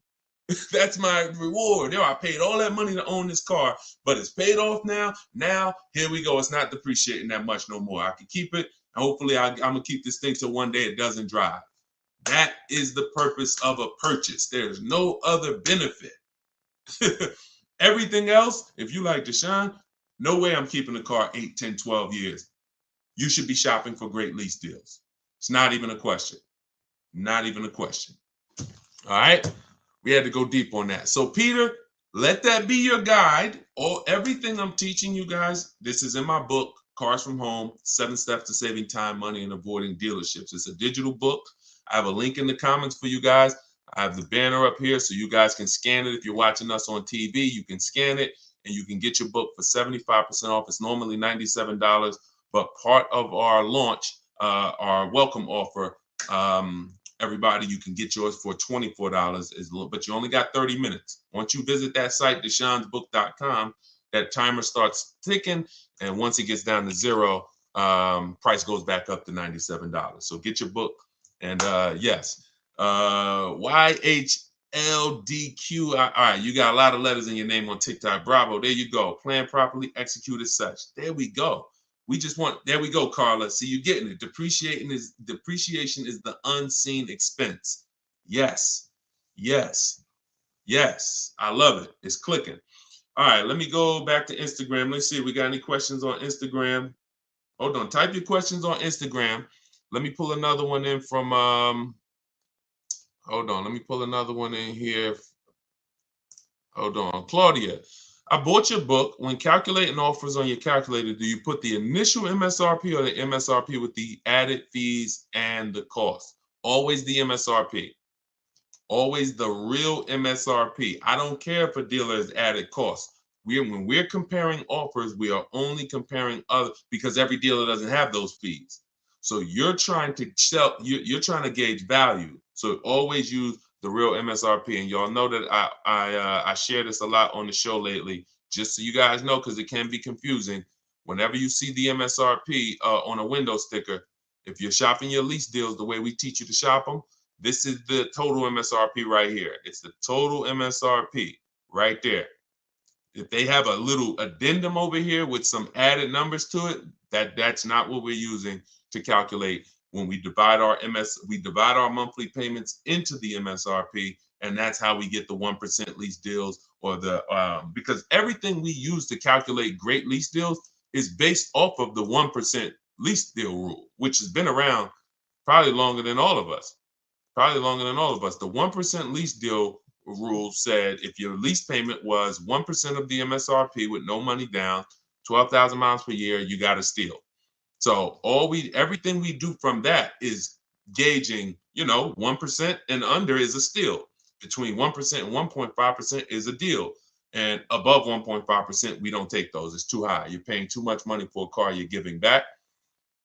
But we don't go in. We don't go in saying, hey, get me under 1.5%. We get bids, because all these people that you see, Danielle got a 1.2% lease. Bonita, Charles on his Palisade. My God, some of you saw Kimberly's deal. She got under 1% on her new Maserati, 1.09%. Frina got her Jeep. Look, 0.88%, staying $579 a month, $65,000 MSRP on her Jeep.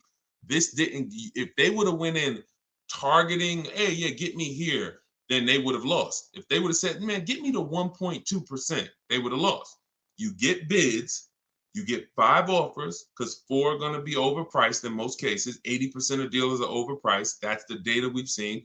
And then you let the bottom of the market reveal itself to you. Okay? We don't know what we're going to say. We don't know how much money we're going to save off a car. We don't know until we get those bids, and then the bottom reveals itself. So we're never fishing for the bottom. We're getting bids and revealing the bottom. Okay, Rev Michael Dancy, what's up? I'm waiting for the 2025 miles to come in so I can capitalize on the 2024. That's cool if they're still around, for certain. Yeah, but make sure that you compare, because you want to have enough 2024s to get bids. You want to have, a lot of times, if there's a lot of leftovers, then you could do well. If there's not too many leftovers, sometimes the only ones that are left over are the ones with all the equipment. Like whenever we had the leftovers, the ones that were the most popular, they sold quick. But the ones that were left over, they sold, all the ones that had a bunch of equipment packages that weren't really popular, those were the ones that were left over. But it's different now. Inventory is back. A lot of dealers have tons of inventory now. So that could be a good strategy. But I like the idea of being in the market 3 months before you need a car, and then, being positioned so when a dealership needs a car, a sell desperately, you're the one they call. Because most people, Michael, they're going into dealerships and they need a car today, this week, maybe this month, latest. That's most people. So they're not going to be able to be positioned, unfortunately. That's why I don't want you emergency shopping anymore. I'm talking to everyone. When you're using a bidding system, you're reaching out, you're contacting multiple dealers. I have a system in my book, I call it the 25 to 5.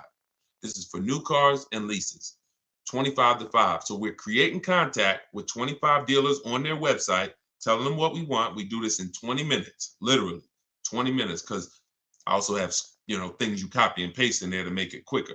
But once you do this, now what you're doing is you're seeing who has a car, and then you're sending a template to request a quote, and then we say out of 25 dealers, we're going to get 5 quotes, at least 5 to 7.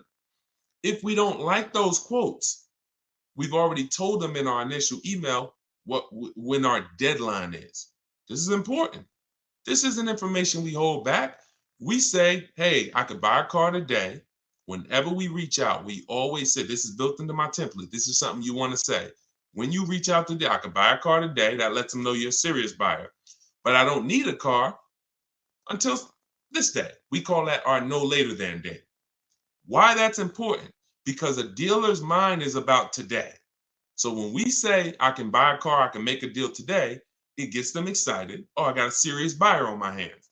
But when we say, hey, but I don't need a car until end of the summer.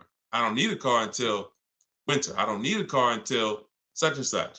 Now that's a takeaway. That's a psychological takeaway. So it makes them want the business more, but they know, okay, I got all these people in my showroom now. Let me handle them. But this guy, Charles, this guy, Michael, this woman, Medina, I know she's a real buyer. So I'm going to search and see what I got coming. Maybe I got a car coming in 6 weeks. Hey, Medina, I got this car coming in 6 weeks. It'll be here by the end of next month. Are you open to that if I were? Absolutely. So you have more inventory to shop from than a person today. So if you have a car and you need a car this week, understandable. I have the best bidding system in the world. My book will walk you through it step by step to get below market deals quickly. I don't really trust you to go out and get a great below market deal using no strategy if you have to get a car in a matter of days. But if you have time, time is a luxury. Time is an asset. Time is something you should be shopping 3 months before you need a car, because deals change every month. Every month programs change. Used cars, pricing trends change. You can see the prices go down. You can see them go up. There's advantages to having time. You could also, when we shop for used cars, our best deals aren't when we go to the marketplaces, Auto Trader, Car Gurus, all of these marketplaces we shop on. They're not there. We look at the market and we create accounts. Why? Because once we put in what we're searching for, we get alerts of new inventory. Watch this. If I want, I can't teach you. You can't get a below market deal. Dad, y'all running the lights up on TikTok. Shout out to the people tapping the screen. See y'all. Appreciate y'all. You can't get a below. The first step to getting a below market deal is you got to know what the market is, because most people are paying market value or above. That's a $3,000 to $5,000 price increase. $3,000 to $5,000 from average market value to above market value. That's what most people are paying with no strategy. Because if everyone was getting below market deals, they wouldn't be below market deals. They'd be average deals. So now the people with strategy that I'm teaching you, the stuff that you're learning, you need to see those above market offers so that you know you're paying below market. Okay? So with a used car, I need to see the low side of the used car market on all these marketplaces. I need to have alerts on so that every single car that pops up, soon as it hits the marketplace, I get a notification of it. Because no one else is going to know the market on this car like you will. Once I walk you through this, once you follow these simple steps and not just winging it, you look at the market. We always sort from lowest to highest price. This is what I did with my Infinity truck I bought a little while ago. And I saw what the lowest prices was, and then I turned on the alerts. So I turned on the alerts, but I saw when I got mine, I didn't need to wait for the alerts because I saw a deal so good, I just jumped on it because I saw it literally in 48 hours. I narrowed it down to my top 4, and it was one deal that was so good. So, but it's a multi-step process.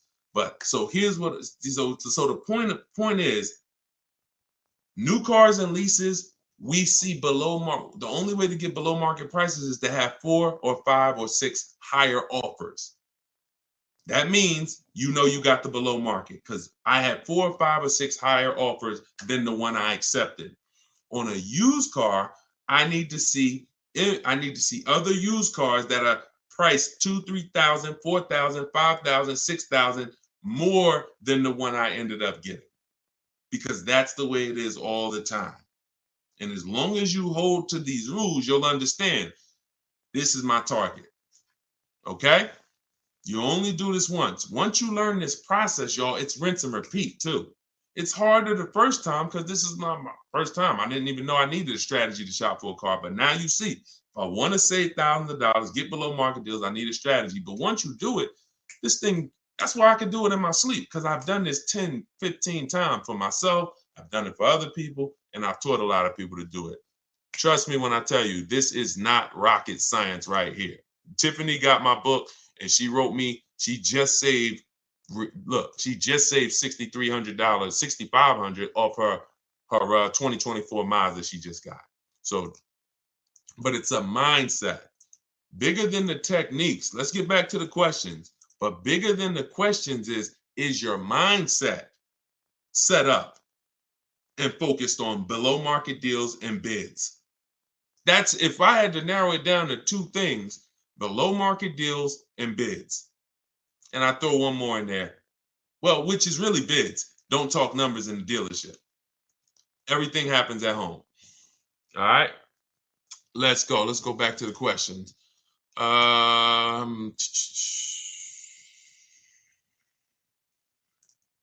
All right. Queens Medina says, so it's not a whole lot of Mazda dealerships in the area for competition. Go wider. Go wider. Go on the website, put your zip code in, go wider. Look, you don't think the dealers know that in your area? So if a dealer knows it's only 6 Mazda dealers within a 30-mile radius, you don't think they know that? Not going to get aggressive. They don't expect someone to drive 100 miles to go get their Mazda. Shonda was getting a Volvo a year ago. I remember this young lady. She was in my, and anyone who wants to know more about my actual video program, my coaching program, you can go to my bio after. Sometime you can attend my free masterclass, Everything You're Doing Wrong, Buying, Selling, and Leasing Cars. That's a 1-hour class. We go very deep, but I got slides, leasing versus buying, very deep. And, but she's in my program. So, but the steps are the same. See, my program, 7 steps. My book, 7 steps. Same thing. Just get in where you fit in. So she said she's in Northern California. She said, Deshone, I'm said I'm shopping for this Volvo. No dealer in Northern California came close to this dealer in Southern California. They're saving me like $3,000 above my best deal I got so far.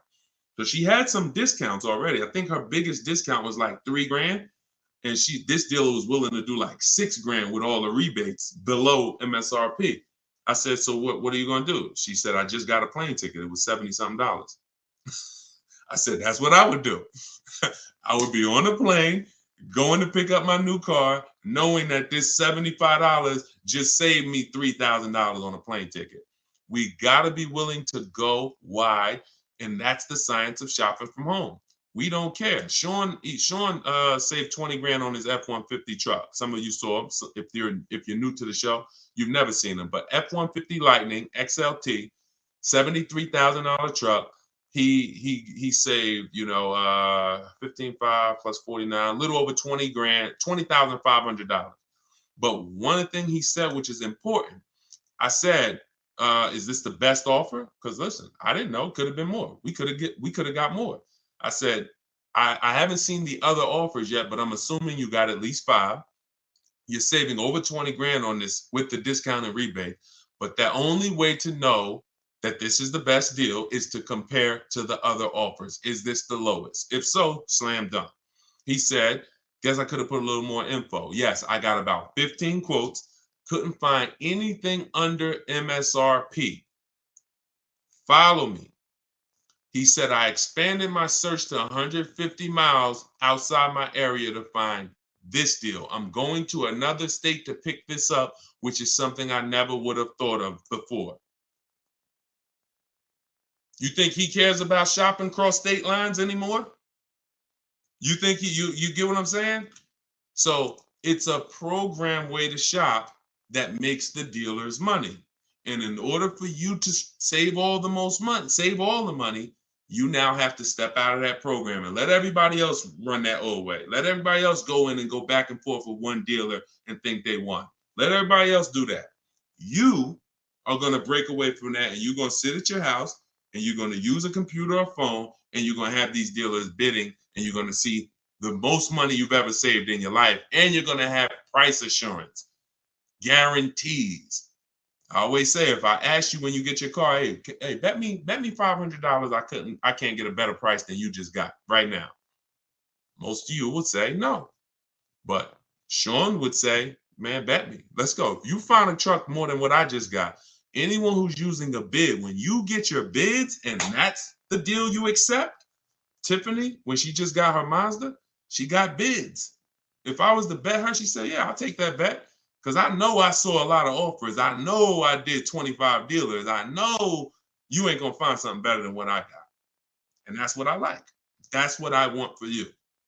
Okay? So forget about your area, Queen Medina.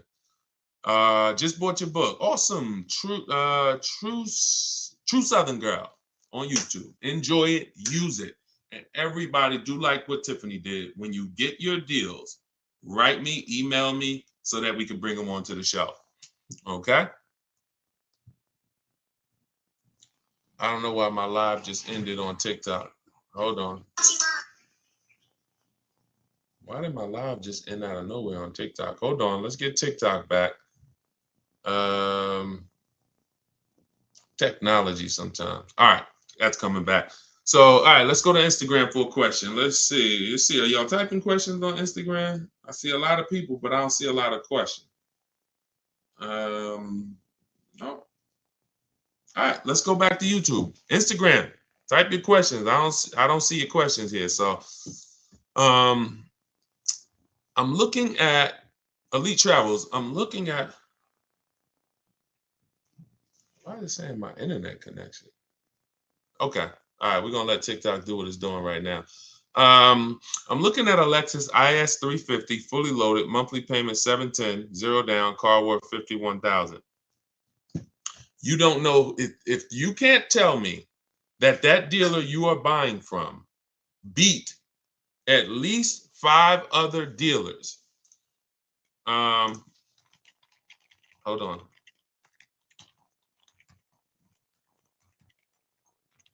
Hold on one second.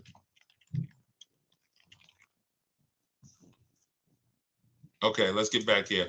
Okay, so you have a price on this car. Now, the only way I'm gonna tell you, just like I said to Sean, I don't care what. Now you're going into monthly payments. You're not talking about the price of the car.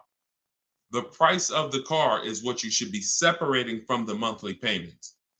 Until you know that you have the car, the best dealer, one, beat all their other competition and has agreed to sell you. I don't know what happened, TikTok. So come on back in. We got blocked out for a second. That's all that matters. You're putting the cart way before the horse, and you're mixing two transactions. You're giving the dealer your loan and you're looking at the car. If you didn't bid these two things out, there's no way for you to get a good deal. There's no way for you to get a good deal, because you will never have price assurance. You'll have buyer remorse. You're wondering, did I get a good interest rate? Did I get a good price? So the first thing you have to do is get 5 offers on this Lexus. Forget about the monthly payment. I'm looking for a Lexus IS 350 fully loaded. If you're going to use my way, we're going on the dealer's websites, 25 to 5 in my book, $24 in the comment section. If you're going to do it your way, you're at least going to call, speak to 5 Lexus dealers. You can ask for the sales managers. You're going to get 5 offers, and you're going to compare and find the dealer who's going to sell you the Lexus at the lowest price. And then here comes your loan. Then you come home and you would do what we call the bank bidding war. So we have a process we do where we let an almost unlimited number of people run our credit so that we can bid out our loan. I said earlier in the show, there's people who they don't sell cars, they just want to lend you money. They just want to lend you money. There's a lot of money in loans. $50,000 car, 1 point on the interest rate is probably $1,500. 1 point. Might be even more than that, quite honestly. 1 point. So that means if you end up with a 7.29 interest rate, but you could have got a 6.29 interest rate, that's probably $1,500 at least. God forbid, 2 points. 2 points. So we take the shopping of our loan just as serious as we take the shopping of our car, but we separate them. And so when you come home, after you seal your deal with the best dealer, you reserve the car, say, hey, great, we already got my business. You got the business. I'm now going to get my loan. I'll call you tomorrow. Then we come and we start the bank bidding war. Well, we started before this, but this is round 2 of it. We come home and we call our bank, we call our credit union, we go online, let all the online lenders access our credit. Who's going to give me the best loan for this Lexus that I'm about to pick up tomorrow or the next day? Now, out of all of those people competing, we take the best loan and then we call the dealer and say, hey, this is the best loan I got. If you guys can beat it, I'll give the business to you. That's the bank bidding war, because the dealer has another 5, 7, 10, 15 banks that he gives a lot of business to every month, that he wants to see if he can beat that and earn your business on the loan. You want people fighting for your business. Everything is a fight. Everything is a fight. So that's what you want. All right. There you go. It's the biggest thing. I used to call these the 3 pillars of great car deals. Who you buy your car from, who you lease, who you buy your car from, who you get your loan from, who you sell your old car to. You have to bid out each one. And that's how you guarantee you got the best deal. You can't give the dealer all 3 of these and you just work this out for me. No, it's too much money in each of those transactions. And once you do this, you'll see it's easy. Nothing I'm telling you is hard. All right? Nothing that I'm telling you is hard. All right? Vince, I see you. Wait, did we get any questions on Instagram yet? Okay, hold on. Let me see. Because I said I'd go to Instagram next, and then I got you. Looking to purchase a mobile grooming van. Can these steps be used for that? Certainly. Certainly. Only thing I would tell you with a business is make sure that your loan, well, you're not a high mileage driver, so absolutely. Anything where you're purchasing a vehicle, new, used, leased, I'm the best resource in the world. I will put my strategies up against it. And not only that, I put anyone who learned from me. I put I put Benita up against anybody. I put Charles up against anybody. I put Kimberly against anybody. I put Eddie against anybody. I put Danielle against anybody. I put Frina against anybody. I put Pierre against anybody. I put any. So I don't. Yeah, of course. You're like, yeah, Deshone, of course you could find a better deal than me. I put anyone who's using my stuff. Tiffany just got my book and just used it and got her Mazda. I put her up against anybody. Because once you learn to get bids, it's a science. Once you learn, you're going to get better deals than anyone who's not getting bids. Always. Because you're going to talk to the same dealers they're talking to, and you're going to talk to a lot more other dealers than them faster than them. So the name of the game is bids. So for all of you who just jumped on, everything I'm teaching is out of my new book, Cars from Home. 7 Steps to Saving Time, Money, and Avoiding Dealers. You can get your copy for 75% off. It's normally $97, but you can get it for $24 for 30 minutes. When you go and visit my website, deshonsbook.com, and once that timer hits 0, though, it goes back up to $97. So you can get it in the comment section on YouTube or Facebook, or in my Instagram or TikTok bios. I have a website there. You click the website and then click the button for the book. All right, $97 is still a great price. I just couldn't price my book the same as everyone else's. I mean, I can't price my book the same as daggone novels. Shout out to the people who write novels, but I knew this is going to be a financially life-changing book for the people who use it. I just said, okay, but we do a special. So it's normally $97, but we do a special. What websites do you use to get bids? Great question, Drive Greens, Ride Harley, Instagram. New cars, we're going straight to the dealer's website. We're connecting with 25 dealers in 25 minutes, copy and paste, sending all of what we want. Then we're getting the bids from the dealers' websites. With all our communications is done through email, and we always set up a separate email. We never mix personal email, business email with cars, because we're talking to too many dealers at once, keeping our conversations organized. We cannot do it mixing personal and emails. We also get a Google Voice, so that we don't have to take phone calls, because there's no talking in our system to car salesmen. There's no talking. So there's no reason for us to be on the phone with a car salesman talking numbers. We don't do it. So those of you who like Deshone, I like that. I don't like to talk. I don't want to talk to car salesmen. You're going to love this. All right. So if you're watching us on TV, you can scan that QR code to get your book as well. On a used car, though, we are on the marketplaces. See, my used car strategy is called the multiple marketplace strategy. It's different than our new car strategy. The multiple marketplace strategy is for is when you're going everywhere used cars are. You're going to cars.com, Carfax, Auto Trader, Car Gurus, Driveway, Carvana, CarMax, eBay Motors.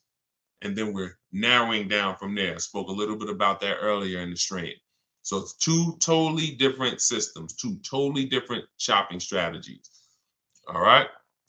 And let's pull that in. Hi, is Limbuzz to credit acceptance? No, Limbuzz is not credit acceptance. I don't believe they are. I think Limbuzz is a startup. They recently started that company a couple of years ago.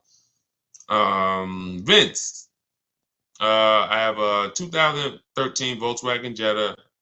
Oh, it's 6,000 negative equity, low credit score. Can I sell it and get a new truck? First thing you want to do is the equity assessment, because I don't know where you're coming up with that 6,000 negative equity number.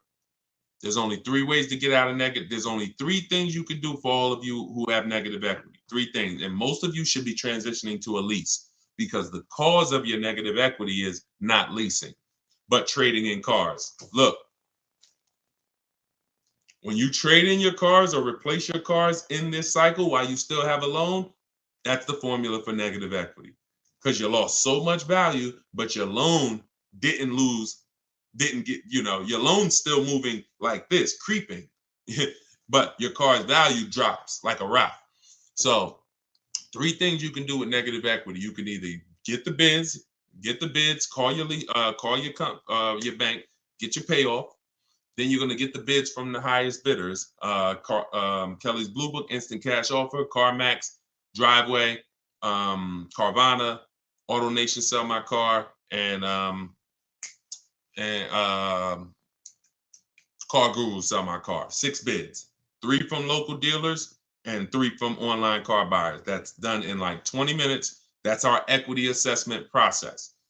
See, we're bidding out to see the most money someone will pay for our car. We're not going to a website, putting in 3 things and, oh, your car's worth $30,000. That means zero. It's trash.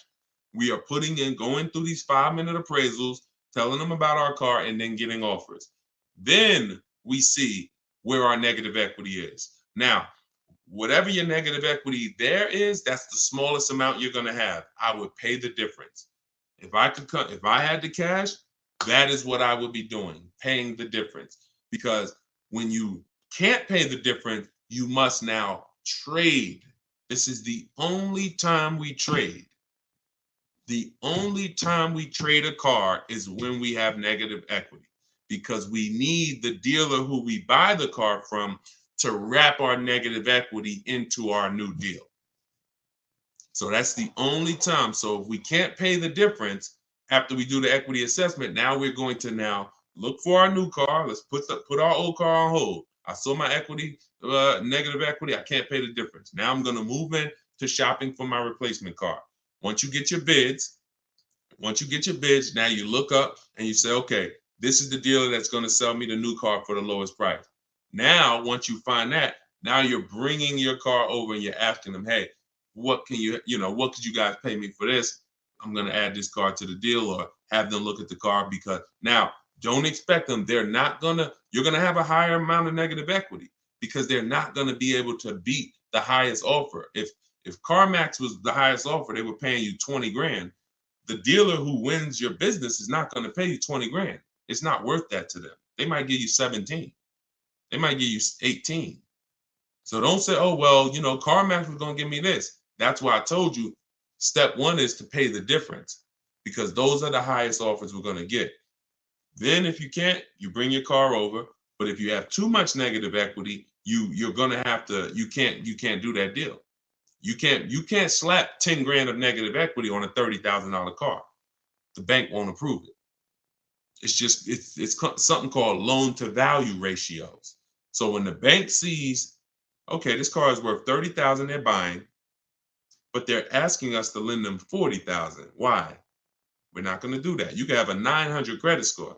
That's why I call negative equity the bad credit for people with good credit. Because too much negative equity, you'll leave with no car. The bank can't do it unless you put money down. These are also the only scenarios where you must put money down. You can't do a no money down deal, because they're telling you the bank won't approve all of that. So in order for you to get this approval, you got to come up with like 3 grand, because you have too much negative equity. But you still need to bid out who you're getting the car from, because if you bid out, now pay attention here, very important.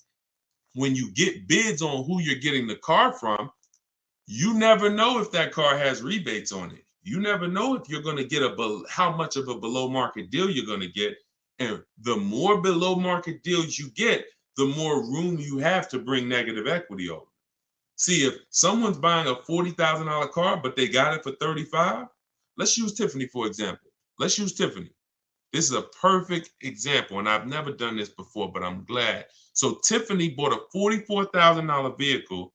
She got it for 65. She got 6,500 off. So now the bank will lend, usually with good credit, 20% above that MSRP. So if her car was 44,000, the bank will lend an additional 9 grand above that number, above the 44. So she got such a good deal. She got the vehicle for 38,000. Let's just say, for an example, she had 8 grand of negative equity she wanted to bring over, and she wanted to do no money down. She'd still be under the loan to value ratios because she got such a deep discount. See, the loan to value ratios doesn't change. If she got a $10,000 discount, that gives her more room if she had a bunch of negative equity. So if you don't know how to shop and get bids for the new car to save all the money, you're really eliminating any possibility you have to bring over a good amount of negative equity, because you are just not getting enough off the car to make it make sense.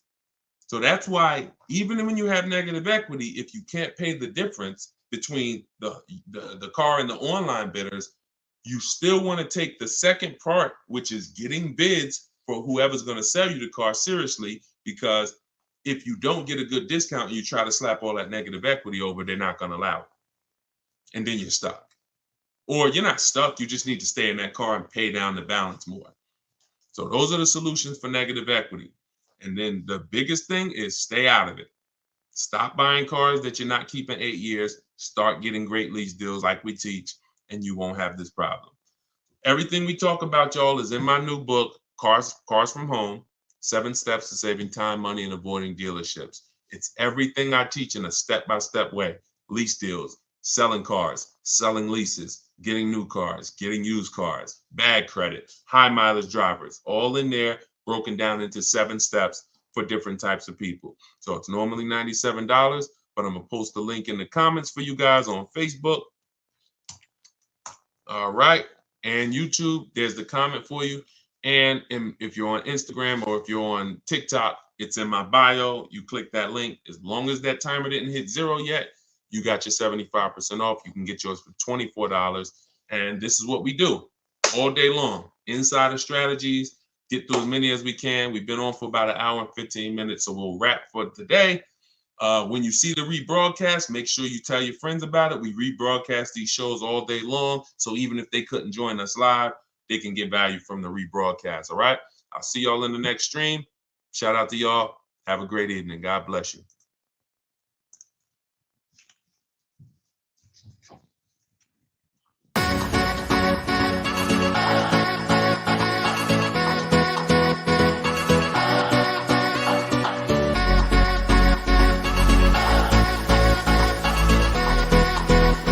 The worst possible thing you could say when you walk into a car dealership. I spent 5 years with Mercedes-Benz, 5 with General Motors, and the worst thing a person could say when they walk in is, if you could just get me to this payment, we got a deal. So your loan's probably still like 19, which means you got to pay to get out. You're upside down. It's called negative equity.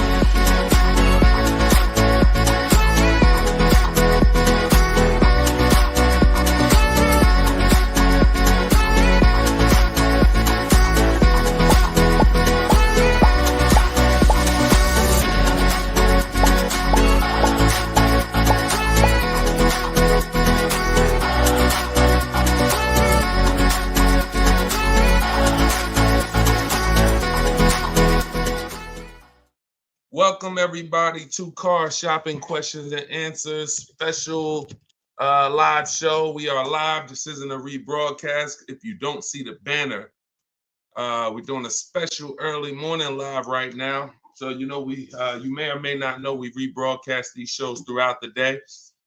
I'm your host Deshone, publicly known as Deshone the Auto Advisor. Spent 14 years in the car business. Now what I do is help everyone willing to listen, learn the science of car shopping from home, and how to stop negotiating and start making dealers and banks bid for your business. And that is how we save more money in less time than you will save spending hours and days at dealerships like you are most likely used to. So you guys can start typing your questions in. I do have my man Dolan moderating in the background. He'll bring the questions into the show. I always like to do a little housekeeping. I'm the author of the new digital book, Cars from Home, 7 Steps to Saving Time, Money, and Avoiding Dealerships. We are currently rated at 4.94 stars. Actually, right now, I got to do another screenshot. We got 35 ratings and 28 reviews. So thank you to everyone who's reviewed the book on Goodreads. And you can get your copy for 75% off during the show in my TikTok bio or my Instagram bio for 30 minutes. Okay, it's normally $97. We also have a comment in the Facebook and YouTube section, in the comment section. And we're going to put a banner up. Dolan, can you throw that banner up for those who may be watching us on TV so they can scan it? You can just scan that QR code with your mobile phone. I've also done a free masterclass called Everything You're Doing Wrong, Buying, Selling, and Leasing Cars. It's a 1-hour masterclass where I go deep on 23 mistakes that most of you are making because the car business has programmed you to make them. And how you can stop doing that, you can also attend that masterclass for free in my bio, but you will need a good hour to lock in.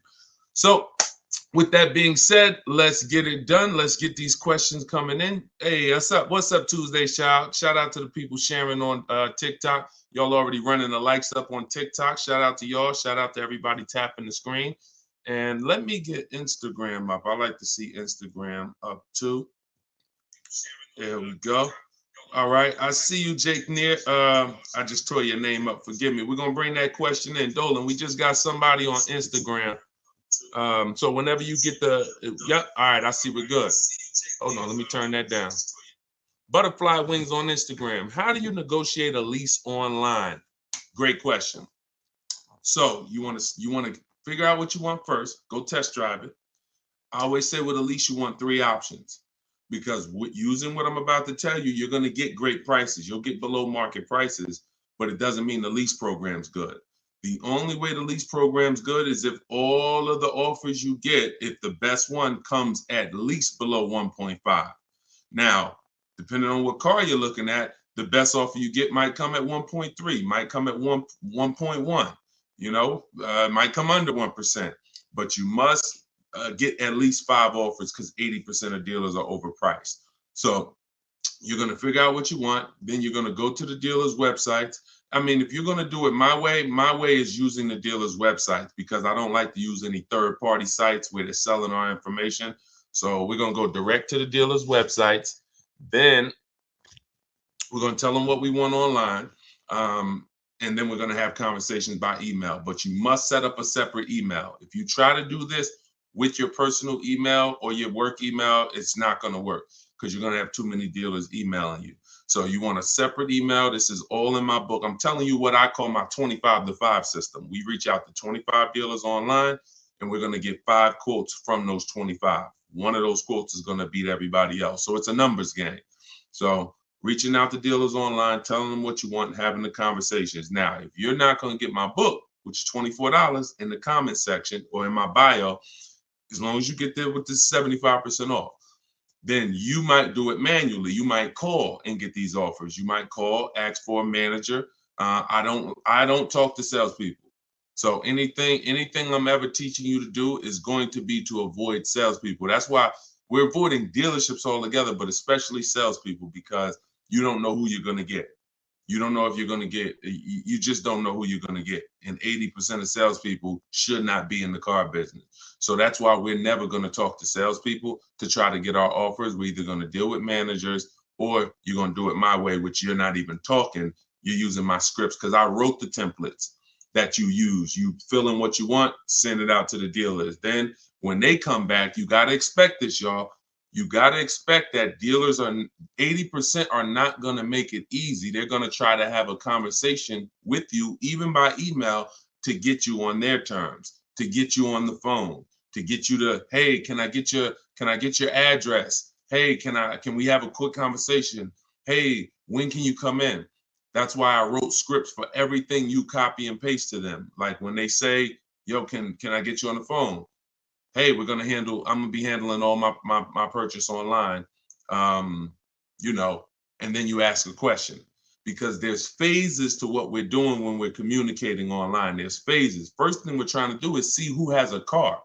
There's no point in us talking to a dealer that doesn't even have a car we're interested in. That's why the first thing we're doing when we contact them is letting them know this is what I'm looking for. These are my options. I'll do a blue, gray, or silver one. These are the packages I'm looking for. That's the first thing. We're letting them know what we're looking for. We're letting them know our deadlines.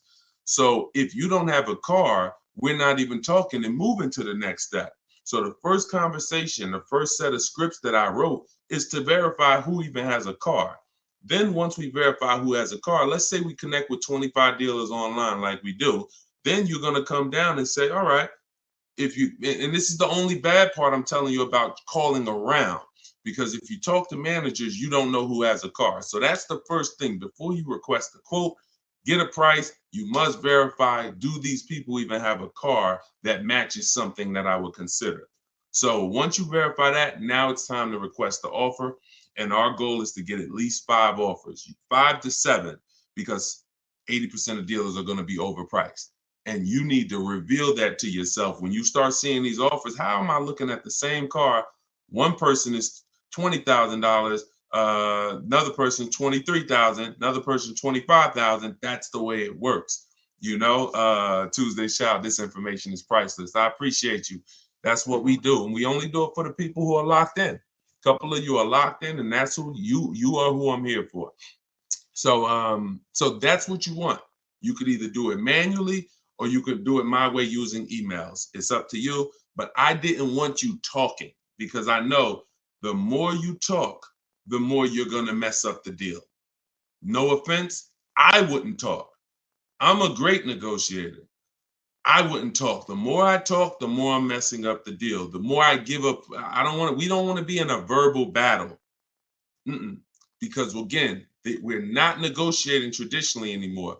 We're not doing what's called one-to-one negotiations, where you're sitting down with one person looking to get a deal. We're doing what's called one-to-many negotiations, which is how you save the most money, because when other people know you are shopping multiple offers, they're kind of negotiating against each other versus negotiating with just you. So, all right, that's how you got to do it if you want to do it quick and save all the money.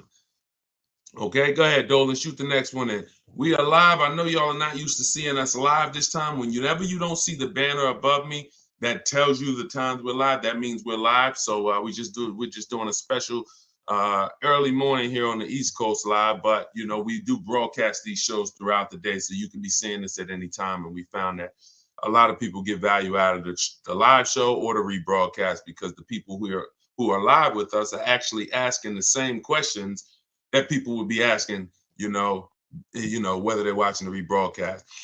Okay, this is from Instagram. My lease is ending in October. I received a text from my dealer that they have great deals available. Absolutely.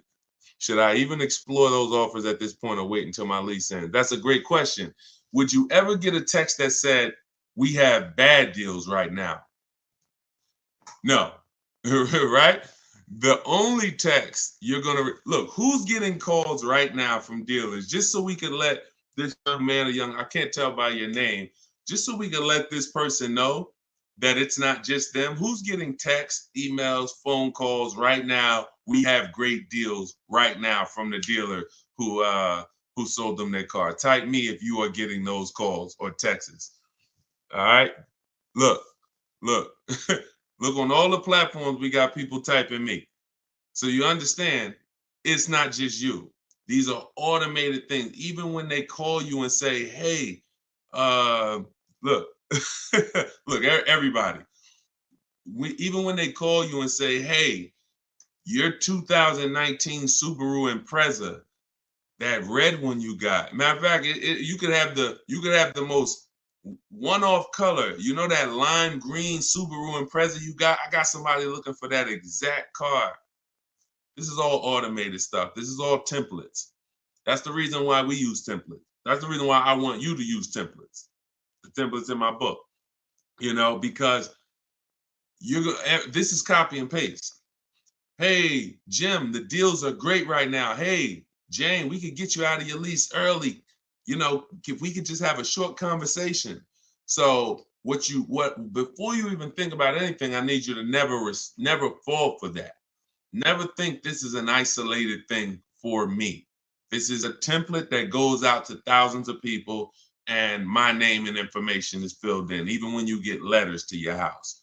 So now we don't want to emotionally react to anything when it comes to car dealer marketing, because it works very well. It works on the public very well. That's why the showrooms are packed at the end of the month, at the end of the year. That's why it's marketing. It has nothing to do with getting great deals. Now, what you should be doing is controlling your deal. First thing you're going to do is decide whether you're leasing or buying again. If you're not buying your car to keep it 8 years to beat depreciation, then you should not be buying. You should be leasing. So if you're already in a lease and things haven't changed, like me and my wife, we went from leasing. We leased our last five cars. And then, you know, I noticed my wife kept getting the same color vehicle. I said, look, do you really want a new vehicle every couple of years? She said, I could keep a vehicle 8 years. So we ended up buying something. So once we decide we're long-term, we're going to beat depreciation, that's the purchase route. Now, if we're not, we're leasing. So once we are shopping for, once we decide that's step one in my process. See, I want you guys to get familiar with shopping with a process versus just winging it. Step one is leasing versus buying, because if that's the foundation of your car deals, if you structure your deal incorrectly and you purchase what you should have leased, there's no way for you to get a great deal. You're going to overspend by thousands of dollars. Doesn't matter. Okay? Doesn't matter. So now, once we move past that, we need to do an equity assessment. We need to see, can I get out of this lease early, or am I going to wait until the end? That's the simple answer you're looking for. Now, there's three types of equity assessments. There's equity assessments for people who have leases that they need to see if there's any money in them. There's equity assessments for people who have vehicles they own or finance. And then there's equity assessments for people who have third-party restrictions on their leases. There's three different routes depending on what situation you're in, but it doesn't change the fact you're getting bids for the vehicle you have. That is the name of the game, getting bids for the vehicle you have. So you're going to call your bank. In your case, I'm going to tell you how to do the lease equity assessment because you don't own this vehicle. So somebody else on here, if you want to ask a question about, okay, Deshone, well, I need to replace my car, but I own it, or I'm financing it, then you can ask that question. But in your case, what you're going to do is call your leasing company, get your payoff, and then you're going to ask them, do I have a third-party restriction? Now, if they say, no, you don't have a third-party restriction, great. You're going to simply go to get the 6 bids from these 6 companies: CarMax, Driveway, Carvana, Kelly's Blue Book Instant Cash Offer. The Kelly's Blue Book Instant Cash Offer tool, where they connect you with a local dealer who makes you a cash offer, and AutoNation, Sell My Car, and Car Guru, Sell My Car. The last 3 connect you with a local dealer to get a bid. The first 3 are online car buyers. These are the most savvy car buyers. They cut checks instantly. This isn't like listing your car privately. This is like, hey, I come in, I see you do an inspection, I leave with a check. So these are the bidders right here. So this takes 20 minutes. When you go on these websites, you're going to see a question that says, is your vehicle owned, leased, or financed? You want to put owned. You want to put owned. So if you don't have a third-party restriction, you simply reserve the right to sell to the highest bidder, but you're going to need to now put that offer on hold, and then you begin shopping for your replacement car. But only if you have equity. If you don't have equity, then you're going to wait. If you see that your payoff is 18 and your highest offer is 17, you don't have equity. You're just going to wait until you got about 1 month left on your lease, and then you'll start shopping. Once you pay your last payment, you can start shopping because you can always extend the lease for free. I like to have at least 3 months to shop. I like to have at least 3 months to shop. I want to see the offers for 3 months. I want to see if the offers are phenomenal first month, I'll take it. If my lease is up and the offers weren't good the first month, then I'll extend the lease for free for a month. So I'm going to give myself 2 to 3 months. So as soon as you make your last payment, that's when I will begin shopping if you don't have equity in the lease. Now, if you have a third-party restriction, you're going to follow that same process I just told you, except you're going to end up selling to a used car manager at a dealership that makes the same brand as you. Give you an example. If you have a third-party restriction on a BMW, you can only sell to a BMW dealer. You can't. And some people buy the car and resell it. I don't like doing that because you pay taxes and fees when you do that. I simply like to get bids from at least 3 BMW dealers, and I'll sell to them. So that's how we do it. That's the first step. There's nothing else to think. Many people think, oh, well, what about the next car, the replacement car? Until you do your equity assessment, there's nothing else to think about. And I don't want you thinking about multiple steps when you haven't done the most important step for you right now, which is the equity assessment. After that, you can move. So my book is 7 steps. You got to do 1 step at a time because it's not a thing you read. We don't do the whole process. We do it one by one. If you called me and said, Deshone, I'm getting a car, what's my first step? I'm going to tell you this. And then you call me back when that's done. Okay, I did that. Now, what's this now? Here we go. Do this now. Go to these websites. All right, perfect. I'll call you back when I'm done. All right, perfect. And before you know it, we're at step 7 and you're picking up your car. But it's an action program. Okay. And there's little steps along the way to make sure that we protect ourselves and save the most money and get below market deals. Okay. So handle that. Go ahead, Dolan. All right, we are live, y'all, so you can keep typing your questions. I see you. Thank you, JC Math. Thank you for all your knowledge. Appreciate you. That's what we're here for. Use it. Use it. Don't be a listener. Be a doer. All right. TikTok, does down payment really matter? It doesn't, Tyrant. We always shop with all our deals with no down payment. We always shop with all our leases with no down payment. And when we're buying our cars, we're shopping for the car separate from the loan. So you have to understand something. The reason why you get down payments mixed up is because you mix the buying of the car with the getting of the loan. You're in the business of getting the loan from the dealer, and there's nothing wrong with that if it's done correctly. We do not shop and say, okay, how much is this car a month? And can I get it with no money down? No. That means you're mixing two things. I want to buy a car from you, but I'm also going to give you my loan as well. I want you to just mix it up. No, because there's money in both of those transactions. So when we are shopping for a car to purchase, we're shopping for the dealer who's going to give us the best price on the car. That's priority one. The loan is completely separate. The person who's going to give you the loan is you're going to use, if you're following what we teach, you're going to use our bank bidding war process, where multiple banks and credit unions bid for our business without hurting our credit. You got to know how to do this strategically. Okay, it's called the bank bidding war, where we have everything we do as a bid. That's how we eliminate buyer's remorse. That's how we guarantee we get below market prices. That's how we guarantee we get below market loans. Everything is a bid. So when you are looking for your car, you're looking for the car.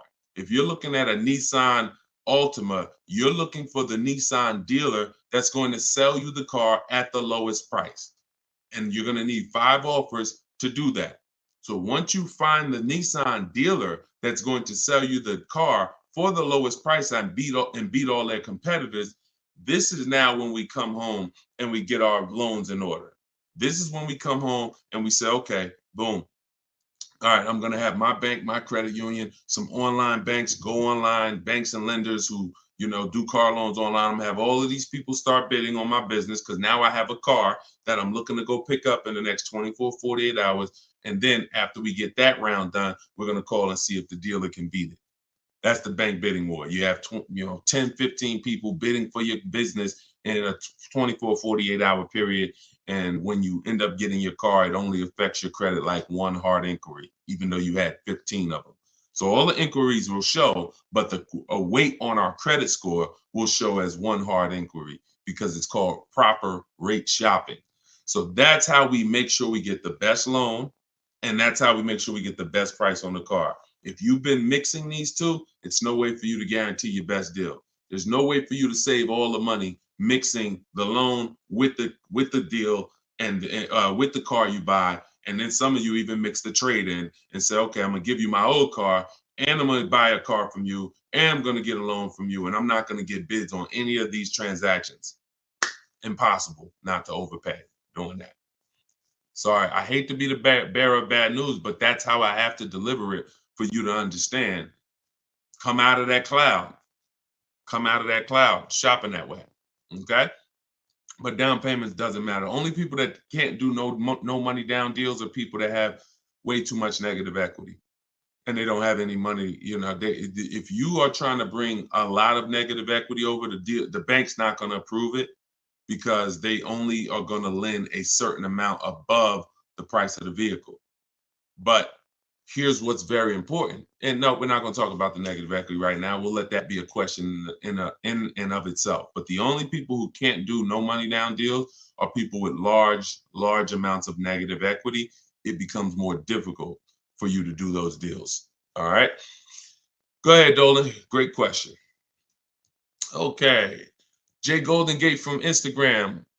is this all in your book? Everything that I'm teaching is in my book. Every answer to every question that I'm giving on every live stream is out of my book, Cars from Home. 7 Steps to Saving Time, Money, and Avoiding Dealerships. I even try to let you know what step I'm teaching from because I want you to get familiar with the steps. Step 1 is the most important question. How many years you keep in the car? That's the 8-year rule, leasing versus buy question, because that's the foundation of your car transaction. I could help you save all the money possible. You can get big discounts on the car, but if you purchase the car, but you should have leased it, you're going to overspend by thousands of dollars. So that's why that's the first step, most important question. Second step is equity assessment. Third step, we structure our deals. We need to know, and this isn't budgeting. This is literally structuring our deal and knowing on a lease, what would a good deal be?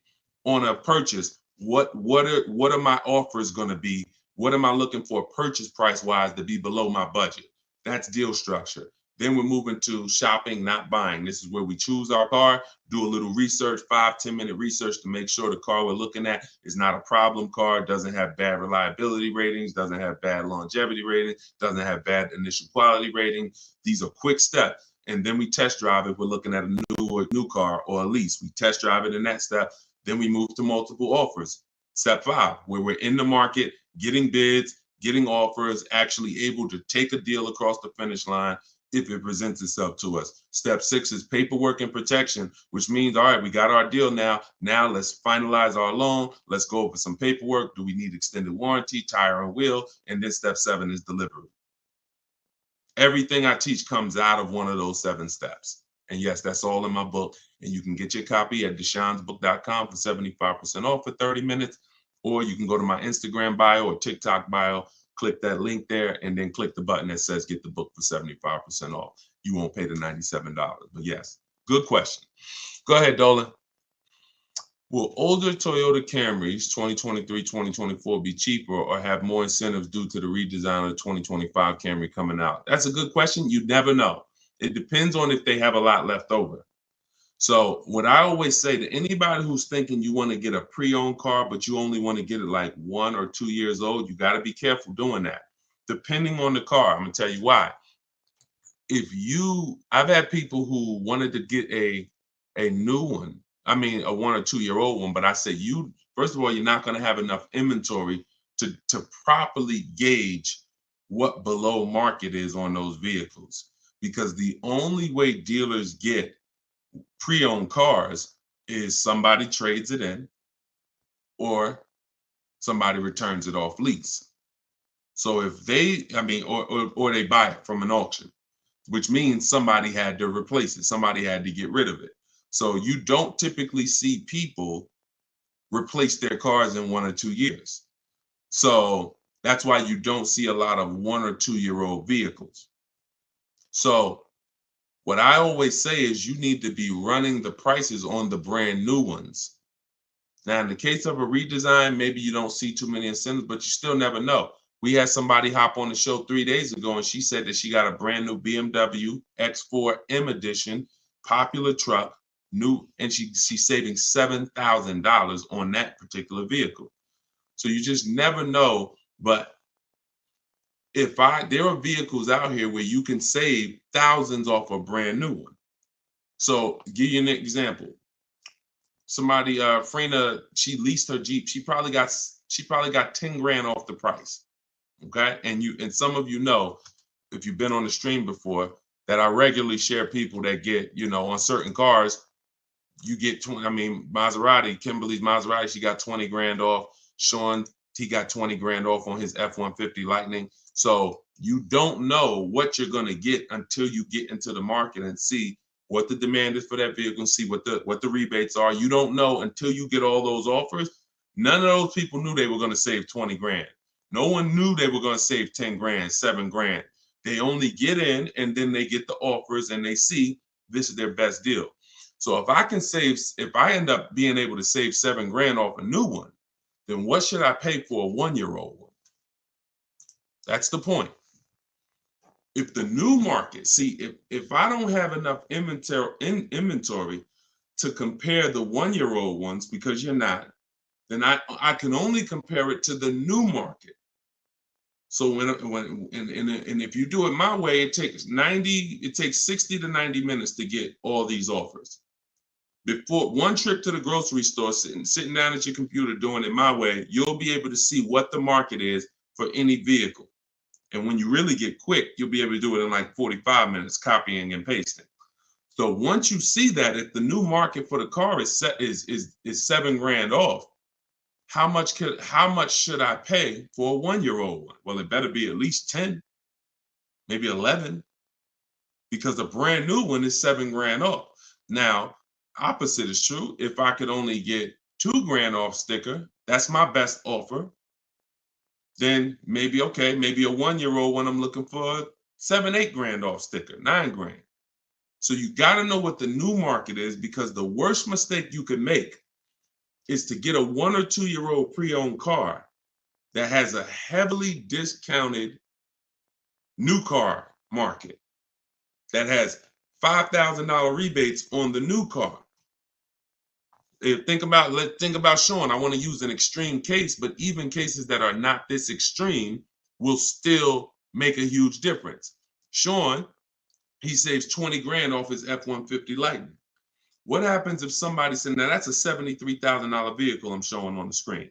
What happens if somebody says, well, I want a 1-year-old one or a 2-year-old one? Now they think, all right, I'm gonna go and look for one that's probably about 50, 55. Now they go pay 55 for a 2-year-old one. But Sean, getting his bids and revealing what the below market prices are on a truck like this, he saves $20,000. So he pays 53, and the person buying the 2-year-old one pays 55. Do we understand how horrible that would be for the person who got the 2-year-old one? We clear? Type clear before we move on. This is only for recent cars. This is only for 1 or 2-year-old. If you're going 3-year-old, there's typically enough cars for you to compare prices. But those of you, we've had a lot of people over the years that target a 1 or 2-year-old one. I would tell you, shop the new car market, because that's going to give you the parameters you need to know what a deal should be on a 1 or 2-year-old one. All right, there we go. Good question. Let's go, Dolan. Shoot the next one up, brother. Let's put the banner back up for those of you who want your book, 75%. Now, just so you know, once that timer on my website hits 0, the price goes back up to $97. So be aware of that. Get your $24 book if you want. I mean, look, $97 is great. Let's be honest here. We usually keep cars for a while, but we see a lease deal for $189, 0 due. This is trash. This is trash. 36 months only for commuting to work, perfect credit. And I'm gonna tell you what's trash: advertisements. Deals are not advertised. First of all, the 189 is going to be on a specific vehicle, and it's not going to include taxes and fees. I'm under the mindset now, if it's 189, 0 due, 36 months for commuting, okay, 30,000 miles, which is right at what we do. That's 10,000 miles per year. All right, that's great. You can adjust the lease up to 30,000 miles a year if you want, but they only need 10. Do I need to negotiate this? That's always, look.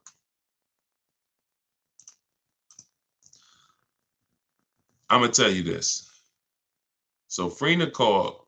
She's in a group that we have here. Now Frina was shopping originally for a Jeep Grand Cherokee Limited because she had one already. So she posted to our group. She said, Deshone, the best offer on a Jeep Grand Cherokee Limited I got out of all my offers was 1.2. I said, that's still good. She said, yeah, but she said but the dealer is saying that they have another model that they could do better on. They said they could probably get me to 1% on that. I said, okay, you need to shop that offer again. You need to shop, you need to get bids on whatever model they're saying, because what happens if that model has different incentives, a better lease program, and you're just taking them for face value? Just because they're the best on this car doesn't mean they're the best on this other one. She said, okay. So and we do this in minutes. So she got her 5 offers. She got her 5 offers on the new one. She ended up getting the best deal I've seen in 3 years. 0.88% lease. So I don't know for a fact, to answer your question, if they're going to once they add the taxes and the fees to the deal, I don't know where it's going to be. But here's what I do know. Great deals are not advertised. So deals where dealers are like, I don't really want to do that. It's tight. Like they didn't love doing that deal for Freener. They just did it because they wanted to move a car. I'm always, especially knowing what we know. See, for you, shopping might be hard. That's why I'm trying to give you the formula and give you the recipe to getting deals online so that you can start getting bids in minutes. Even if you're going to do it manually by phone, it's still better than you just going in and saying, okay, that's what you advertise, give me that. That's just not below market, because anything below market is not, if anyone can get it, it's not below market, it's average. The stuff that I'm showing y'all, every single thing you see, anyone ain't just going and getting these numbers. Y'all see these lease deals that I share. Y'all see these discounts on these purchases I share. Y'all see Tiffany, if you were on the stream the other day, you saw Tiffany wrote in, just got her Mazda $44,000 brand new 2024 Mazda. And at the time of this recording, that's literally 2 weeks ago. She saved $6,500 off a brand new Mazda. These are not deals people are getting. These are below market deals. So it's really your personal preference. If you want to be lazy with it, go in and try to fight for that advertisement. If you want to know for a fact you got the best deal on that particular vehicle, you sit at home and you get bids from at least 5 dealers, because 80% are overpriced. So it's your choice. I'm always doing it. This takes 45 minutes to do. By the time you get home, like whatever car this is, let's just say it's a Toyota Corolla, whatever car it is, by the time he goes, visits the dealer, and comes home, I would have done the process to get offers, to get at least 5 offers on that same vehicle. That's how quick this is. Go ahead, Dolan. All right. What's up, Paul? YouTube. Have you ever heard a dealership tell you that you have too many cars when trying to get a loan from a dealership? I currently have 6 cars and they stated I should trade in at least 2 to 3 vehicles. Absolutely. Absolutely. If those cars are attached to your personal credit, then most definitely. The only way that wouldn't matter is if you had those cars in a business credit where it wasn't showing against your personal debt to income. So, if you have several cars in a business name that's not showing, then that's showing them the business is taking care. They won't even see them in many cases. So if you have, 6 cars on your personal credit, of course, at any given time, yeah, if any one of those lenders is taking a risk, because what happens if the economy shifts? What's the chances that he's going to be able to pay 6 cars? So for sure, your best bet is going to be trying to, secure outside funding, outside financing. But that's what we would do anyway. We would always be shopping for our credit, our loans separately, and then giving the dealer the chance to beat it, for sure. And if you can support that, if you can show the income to support it, but it absolutely is very risky from a lender's perspective. Very, very risky. You just need to find the right lender at this point who is willing to take the risk, because obviously most people, it's hard to get a second car. Second car is hard because they're looking at normal people. Normal people are not going to be able to support a second car. Maybe a second car though, a third, a fourth, a fifth. No, I don't even know how you got those done, but however you did, it's income. I mean, I've had people make, $800,000, $900,000 a year. Okay, so it's all income based. So I'm not going to sit up here and tell you I don't know how you got it done. If a bank sees that you make $500,000 a year, and you're bringing in $10,000 a week, and they say, okay, $40,000 a month. Okay, car payments are $3,000, $4,000, $5,000 even. Okay, but you're going to reach a point where they're going to start to see that, okay, this is too much risk. So I wouldn't be dealing with dealers, banks, especially if they're telling you trade 2 or 3 cars. You need to find a bank or a financing source that's going to be comfortable taking that type of risk. And that's it. Go ahead, Dolan. And if you're using those for business, you should really try to get them in a business name. Is your book only digital, or can I get a hard copy? It's only digital, because there's nothing that I can do. First of all, there's so many reasons why it should not be a hard copy. One, the car business changes. My strategies and steps don't change, but the websites we use change. Vroom used to be one of our bidders. Vroom went out of business a couple months ago. So if you had a physical book that you were reading, you'd be going to Vroom and getting we don't do this anymore. So templates, I link you to templates that you scan, you're copying and pasting. I'm linking you to Google Documents. I'm linking you to videos that's in my video library. There's things that I'm linking you to throughout the book. Plus, you jump from a section, like it's like a warp zone. If anybody ever played Mario, when you get to a part where I'm asking, where the most important question is, how many years are you keeping the next car? If your answer is less than 8, you click a link and you're going to the lease section. If your answer is more, eight or more, then you click this and you're going to the purchase section. So it's an interactive book so that you're not reading. It's no way. I don't want to be a person who's leasing a car. I mean, I don't want to be a person who's purchasing my car and I'm kind of skipping all this information about leasing that's not relevant to me.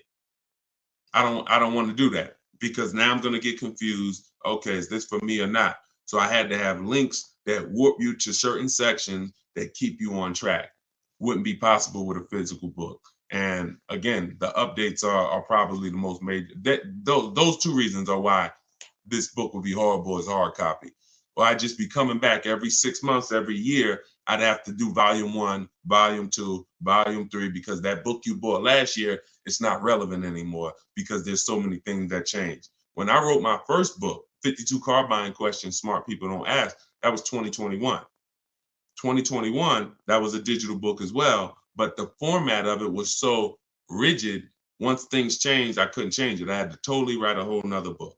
Plus, I wanted to do it step by step. But back then, TrueCar had more power than they have now.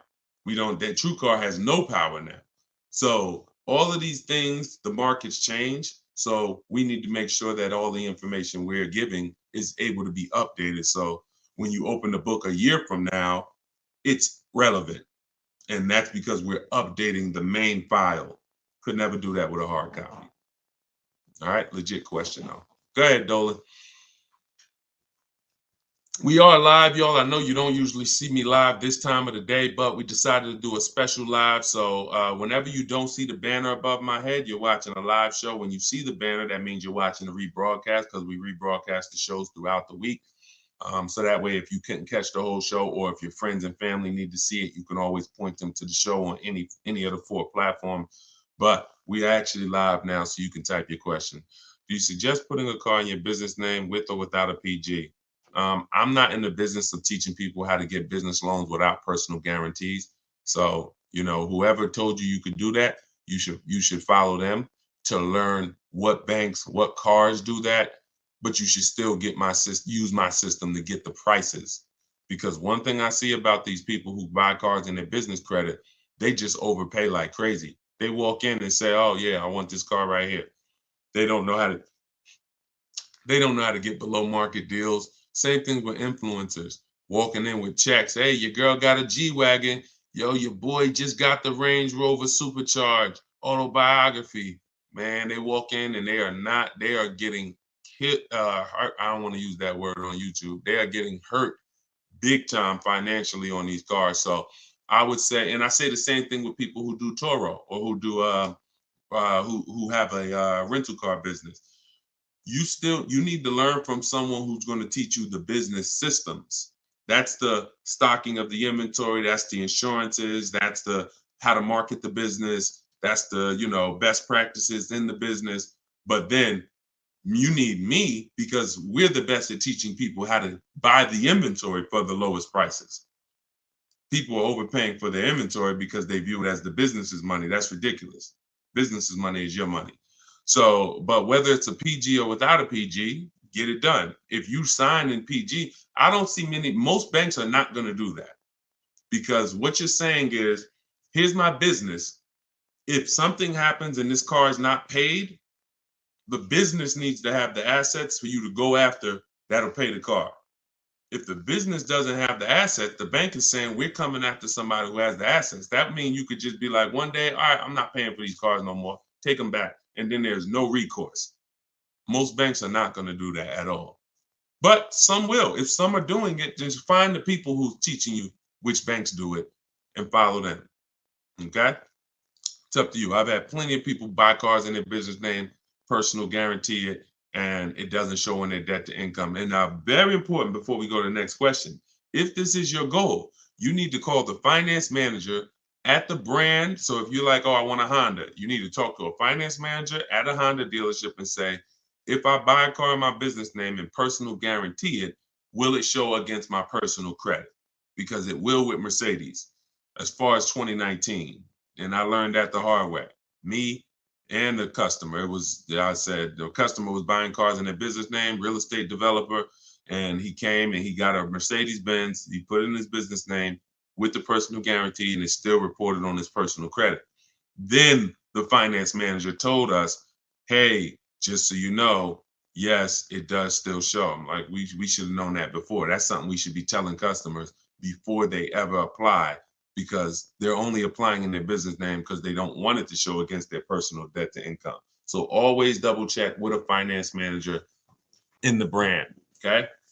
Everything that I learned the hard way, that's what I teach and warn against. So everything, negative equity, leasing, it was all based on mistakes that I saw people making. And I said, okay, how do we get into this? All right, now I need to teach people to do different things. Okay, go ahead, Dolan. Shoot the next one up. All right, keep typing your questions, y'all. TikTok, Arthur, what's going on? Yeah, I don't see a lot of questions on TikTok. What's up? Although y'all are running the likes up, appreciate you tapping the screen. See, well, here's what I say. Every time you hear something you like, every time you're like, oh, that makes sense, just tap the screen. It just runs the likes up and it lets TikTok know we talking big business over here. So I appreciate y'all. Arthur from TikTok said, what's the best way to handle being upside down? Ride it out? That's a good question. Now, that's the third choice. The best way, so what you got to know for those of you who are upside down in your loans, you have cars, do your equity assessment. I talked about the equity assessment at the beginning of the show. Do the equity assessment. Once you see that you're upside down, if your highest offer is 20, but you owe 24, you're upside down. If you could pay the difference, that's the best way. If you could pay the $4,000 outright, that's the best way, because the second option, you're going to have more negative equity than $4,000, because the bidding system is meant to reduce your negative equity by maximizing the price you get for your car. So in order to maximize the price we get for our car, we must get bids. So once we get the bids, we move on and say, okay, I can't pay the difference. Now I have to, I can't even say the word. Who knows the word that I hate using? Starts with a T. We don't do this. Only in these scenarios. Only in these scenarios. Only when you have too much negative equity, you can't pay the difference. You have to do the T word. What is the T word? Anybody know? We might have a bunch of new people on here. They're like, no, Deshone, this is one word we don't do. Okay. Nobody? All right. It's trade. It's trade. Yes, just Neil. Yes, exactly. It's trade. Because what I always say is you're not going to get the most money trading anything. If you got a phone, a cell phone, and you want to trade it, you're not getting the most money for it. Putting it on the market and getting offers, that gets you the most money. So when you say, okay, if I would have took the highest offer from the bidders, then I would only have $4,000 negative equity. Most likely when you end up going this route, you're going to have 5 or 6, because you can only You need a dealer who's going to wrap your negative equity into the new deal. So basically, what you should be doing is leasing. There's no reason, 99% of the time, the reason you have negative equity is because you buy cars and replace them quick and you don't lease. I could see if I'm a doctor financially, I'm going to treat your problem, which is what we're doing. Here's what you could do. You could do some antiseptic. You can use this. But here's what's causing the problem. Okay? So once this thing is healed, you need to know, because if you don't know what's causing it, you're going to be back in this situation again. Short-term owners, you don't keep your cars more than 8 years. You take out 5-6 year loan, you trade them in. Doesn't matter. You're losing too much value in the short term, and that's why you have negative equity all the time. So now let's go a little deeper on this option 2 for negative equity, because there's going to be a lot of people who have it. In 2020, and one day I'm gonna play some of the videos that I posted in 2021 and 2022, warning people not to overpay for these cars and warning people to use a bidding system so that they will find the best deals. And unfortunately, my voice wasn't loud enough to prevent the tens of thousands of people who are in cars that they overpaid for. So there's going to be a lot of people with negative equity that are looking and saying, okay, Deshone, what do I do now? So first option is what I just told you. That's the best option. You need to have some cash to do that. Second option is, all right, now I'm going to shop for my car. I'm going to shop for my car. And then I'm going to and this is important. Let me show this for an example, okay? Because some of you, your knee-jerk reaction is going to be to just walk into a dealer, and let me warn against that. So let's use somebody who got a discount. Okay, here we go. Let's use Tiffany's case. Tiffany bought a car that is, pretty common, and she got bids and she saved a ton of money on it. Now let me show you this. So I'm shopping, I'm getting bids. The reason why I'm getting bids is because I need to know the largest discount I can get off the new car that I'm buying, or off the new car I'm about to lease, because this is going to be what allows me to transfer my negative equity over to the new car. So she saved $6,500. The reason why this part gets tricky for those of you who have a lot of negative equity, like, over $5,000, $7,000, really over $5,000 of negative equity, it gets tricky because the banks have something called a loan to value ratio. So if you look at where it says our deal MSRP 44,820, and those of you on TikTok, you'll watch it on the replay or you could jump over to YouTube. It's up to you. But the bank is only going to lend about 20% above that number. If you have great credit, maybe 25% above the 44,820. So if you're looking at a car like that, 44,820 is the sticker price. The bank's only going to lend $8,900 more than this. Now, this applies to people who are trying to do no money down deals. You got to realize taxes go on top, fees go on top, probably $1,000 in fees, documentation fee and motor vehicle fees. So between taxes and fees on this vehicle, that's probably another $4,500. So if the bank is only going to lend a certain amount over that and taxes and fees are 45, you really could only put like another 45 grand, $5,000 of negative equity before you are capped. That's why I said, coincidentally, works out perfectly on a vehicle like this. You can only roll over about $5,000 of negative equity before you're going to blow out the bank's loan to value ratios, and they're going to say, oh, we can't approve that. We need you to put money down. So, but if you use the bidding system and you saved all the money that she saved, look at where your loan to value ratios is. Her starting price is 38. So literally she can slap. Remember, the bank's going to lend 49 on that $44,000 vehicle.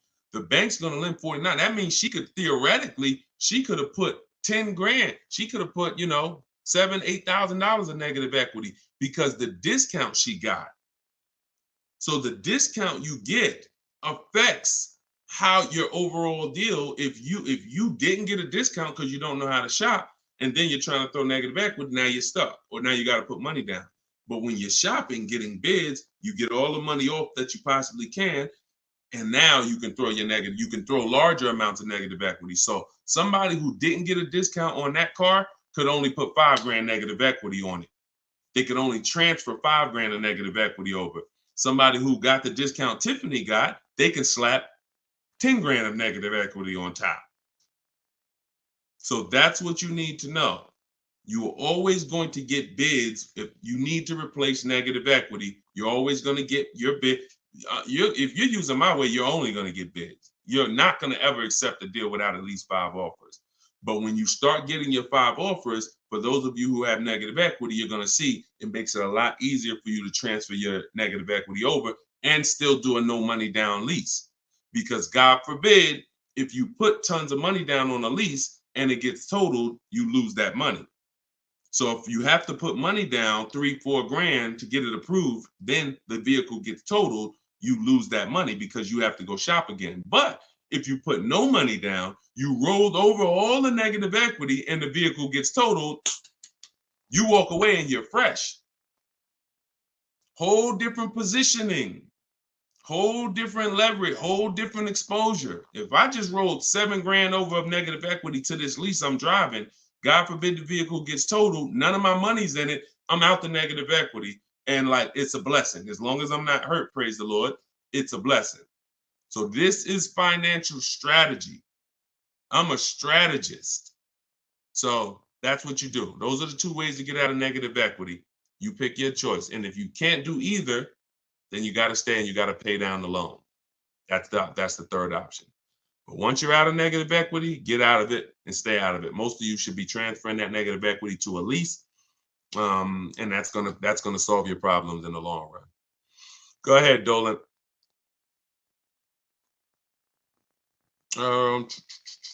Okay, Andrew on Facebook. What do you think?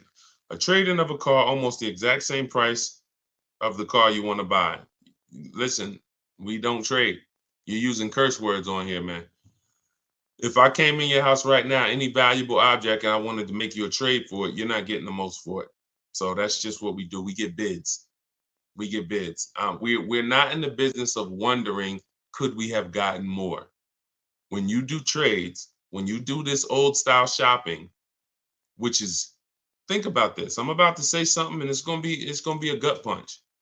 You're shopping like it's 1990. Let that sink in. Everything y'all hear me talking about is new age, right? Stuff you never heard before. Now, I've been in the car business for 14 years. I've been educating people on car shopping from home for 3 years straight. Before that, I ran my own brokerage called Cars from Home, where I did this for people. And then I found that we can help more people teaching them how to fish. So this is something that we've been mastering since really 2015. I haven't been in a dealership to make a deal since 2015. My last deal was when I worked at Mercedes and I bought a used Mercedes when I was there. Forgot about that car. Phenomenal car. Got totaled.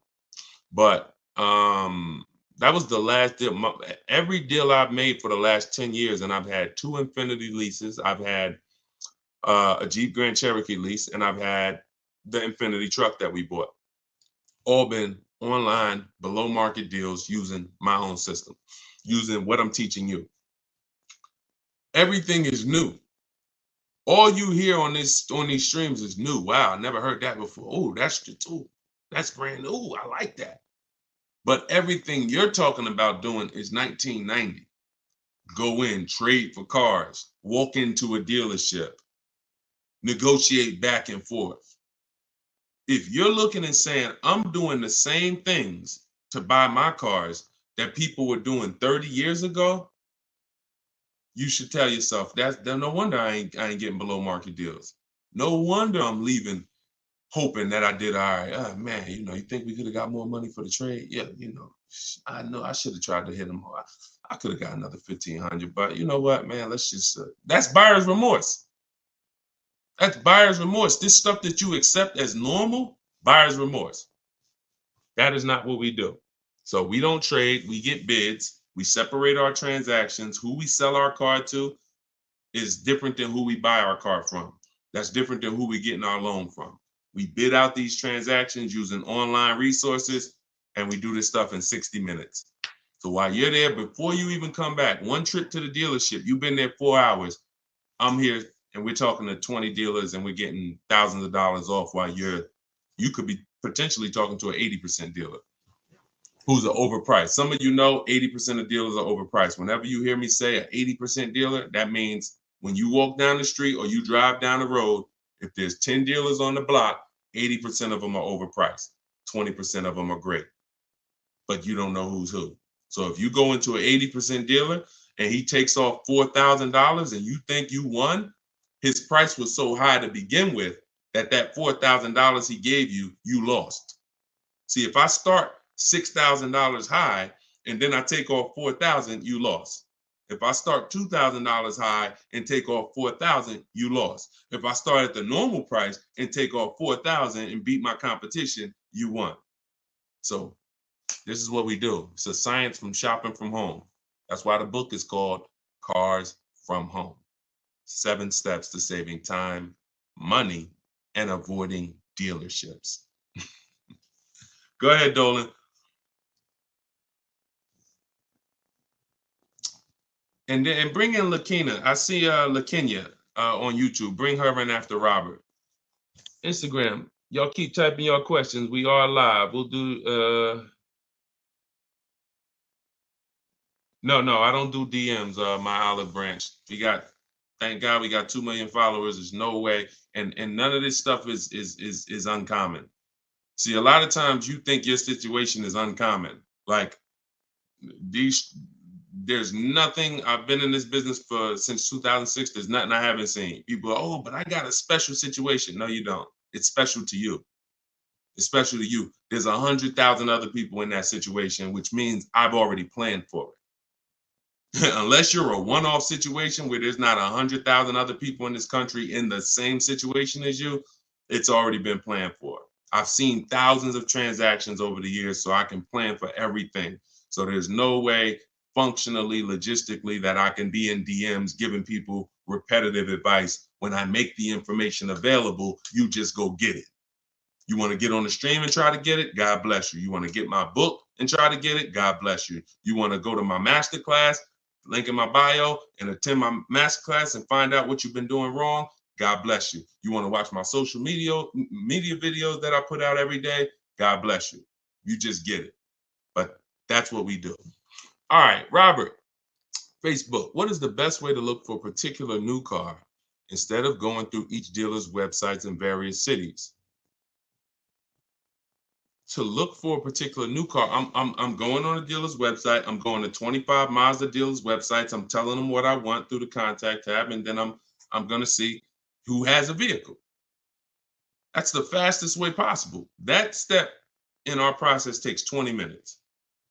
If now that's what I said. You can try to do it your way, or you can use my templates and scripts, because my scripts are copy and paste. But you're not going to do this calling. It's hard because you don't know who has what car. That's why we go to all the dealers' websites and we reach out to them in 20-25 minutes. So once we know who has a car, then we have a conversation by email with those who have a car. It's the best way possible. There's no way better than that. Like, there's you going into a dealer, you calling dealers. No. We know when we reach out to 25 dealers, there's a chance maybe 10 of them have a car we want. Maybe 8 of them have a car we want. If none of them have a car we want, then that means that car is either sold out or you're in between model years, which means it's sold out. The 2024s are sold out. We haven't gotten the 2025s yet. If we connect with 25 dealers and no one has a car we want, or only one person has a car we want, then that means that car is not in the market anymore. In which case, it's better for us to know that than walking into dealers, wasting our time looking for something that doesn't even exist. It's the best way. It's the best way. Everything else is a waste of time. Go ahead, Dolan. Okay, good morning. I bought the book and right now analyzing my equity. I owe $36,000 on the vehicle. It's a 2024 Mazda CX-5, but the only offers I've gotten so far are $23,000. Why are we looking to get out of a car? It's a 2024.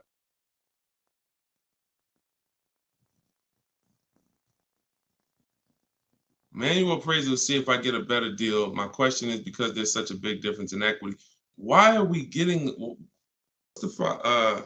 my goal is to go into a lease. Okay, because I know I'm paying too much for a truck. I don't plan on keeping it. All right. Thank you for that. So it makes sense. Bought a car, should be leasing, paying too much for it because you bought it.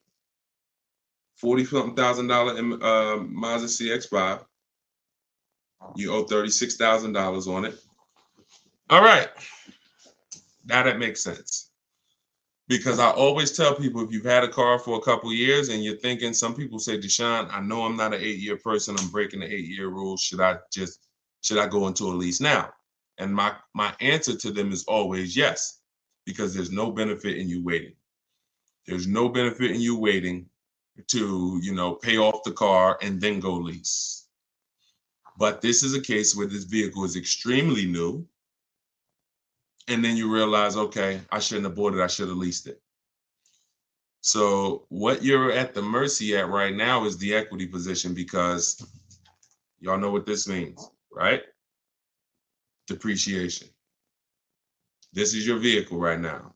So the minute you drove off the lot, you lost 20%. So if that vehicle was a market value of $40,000 and then you drove off the lot, you lost, now it's worth 34. Now it's worth 38, whatever it's worth. The point is, you lost a huge amount of value. So you're trying to, that's the biggest value that you can lose in a vehicle. Is a brand new vehicle. A year later, it's worth 20% less. So trying to replace it in that time is going to be extremely hard. Now, what I would tell you is, you didn't overpay. You just purchased your car. And you might have overpaid too. I'm not going to say you didn't overpay. So the key is, you could put your deal on the right. You could have a wrong structure for your life, which is you purchased when you should have leased, and you could overpay.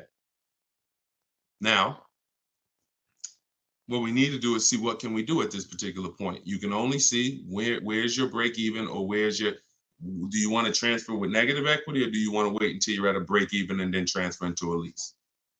The soon as you could do that, the better. And I'm gonna tell you something. I had a close friend of mine. He's actually a business partner of mine, and he came into the system and he learned my system, and he had a Kia Telluride. Wasn't going to use it, but we're doing some business together. He's a banker, and we're about to build this banking application. So happens his Kia Telluride gets totaled. His wife has an accident. His Kia Telluride gets totaled. He didn't know about leasing either. He didn't know about the 8-year rule either. So he said, Deshone, so I'm gonna use this bidding system that you create. I'm gonna use the system, because why not? But what I found is, I'm not an 8-year person, so I'm gonna go for a lease. I said, okay. Getting the same vehicle, Kia Telluride. Hits me last week. We go out to dinner. He's like, so I'm picking up my Telluride, and then we'll go out to dinner afterwards. He said, I got him under $500 a month. It was like $479 on a Kia Telluride that I was just paying $800 for a month. I said, well, congratulations, man. He said, man, listen, it's just deal structure. So he's driving the same vehicle. In fact, he got a brand new one. And that's the revelation that most people are going to make. And that's really the big revelation, because the amount of money you're going to save is just going to be amazing. But you have to see at this point now, when does that make sense? Because I just bought this vehicle. It lost a ton of value naturally, because that's what it does. Depreciation has set in. I would do my equity assessment and keep doing it. I do it probably once every 6 months, once every year, and see, you're paying $623 a month for it. Yeah. You could lease that same vehicle. I mean, think about this. And I'm just telling you so you can have a target. If you go right now and you transfer, okay, so let's just say a phenomenal offer on that because Tiffany got a Mazda. She got a Mazda. Now she didn't lease it, she bought it, but she got $6,000 off the vehicle, 6,500. Let's just say that $43,000 vehicle. Let's just say she could lease that for like, 425 a month. We don't know what her best offer would have been if she leased it. But if it's for something a month, then you overpaid because deal structure. And if you put money down, that's more money that you overpaid. So you have to now have a goal and say, all right, this is a correction of a mistake. If the damage is done, just understand that the damage is done. Wrong deal structure it's done. So all you can do from here is say, all right, I know what my next goal is. I'm going to move from this vehicle to my next vehicle in a lease, and I'm going to do it when it financially makes sense to do. That's all you could do. It's a purchase. You didn't necessarily sell. You're not paying $623 because you necessarily got a bad deal. You're paying $623 because you bought a brand new car. So you should just focus on, all right, do your equity assessment every 6 months, enjoy the car. It's not going to be forever. Hopefully in the next 12 months, 18 months, the equity position levels out where you can make a move from the car. And if you put a little money down, it'll help you. But think about that. Think about this, y'all. Real scenario. And we're not, and look, your story is going to help you if you follow this plan, but it's also going to help people who are going to be in your situation and who can avoid it. Because really, you probably, in order to get $623 a month, you either got a long loan, maybe 6-year loan, put a little money down. But what are we talking about? When you can replace that car, we're not talking about you getting any of that back because you're not going to get it back. If we could break even right now, that would be a blessing because you can move freely. So we're just praying to get to a point where you could break even, which means whatever money you put down, gone. Whatever the $600 something you're escaping to go into the lower lease payment, gone. So this is why I'm telling you guys, if you're not keeping your cars 8 years, you should only be shopping for great lease deals. It's impossible to get a great deal if you purchase a car, but you should have leased. Impossible. And I will tell this for everyone who's willing to listen, not be emotional, not listen to what Dave Ramsey's been telling them for years, because these are the facts. These are numbers. And I put this advice up against anyone in the world. Numbers are numbers. I love numbers. So here's what you do, LaKenya. Don't beat yourself up. Enjoy your new car. You could afford it, but you just know, future-wise, I'm going to be getting great lease deals, and I'm going to take the strategizing in it and the shopping for cars and understanding financial literacy with cars extremely serious because I'm never going to repeat this again.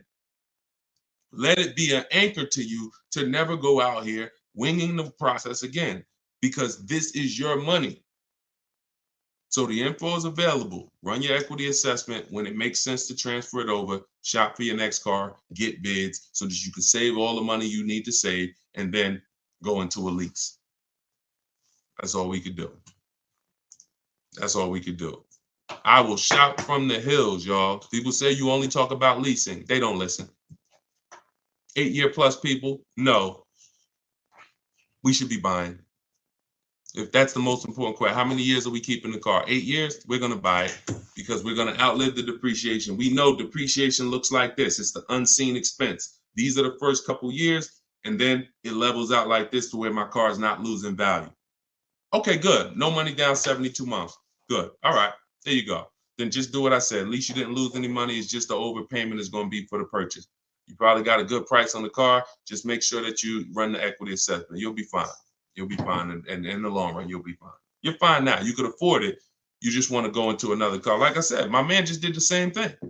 My partner just did. He didn't know. See, if you didn't know, then it's just in the back of your mind. But he knows now. I was driving a Kia Telluride paying almost $800 a month. Now I'm in the same Kia Telluride paying under $500. Under $500. My payment is $479 or whatever it was.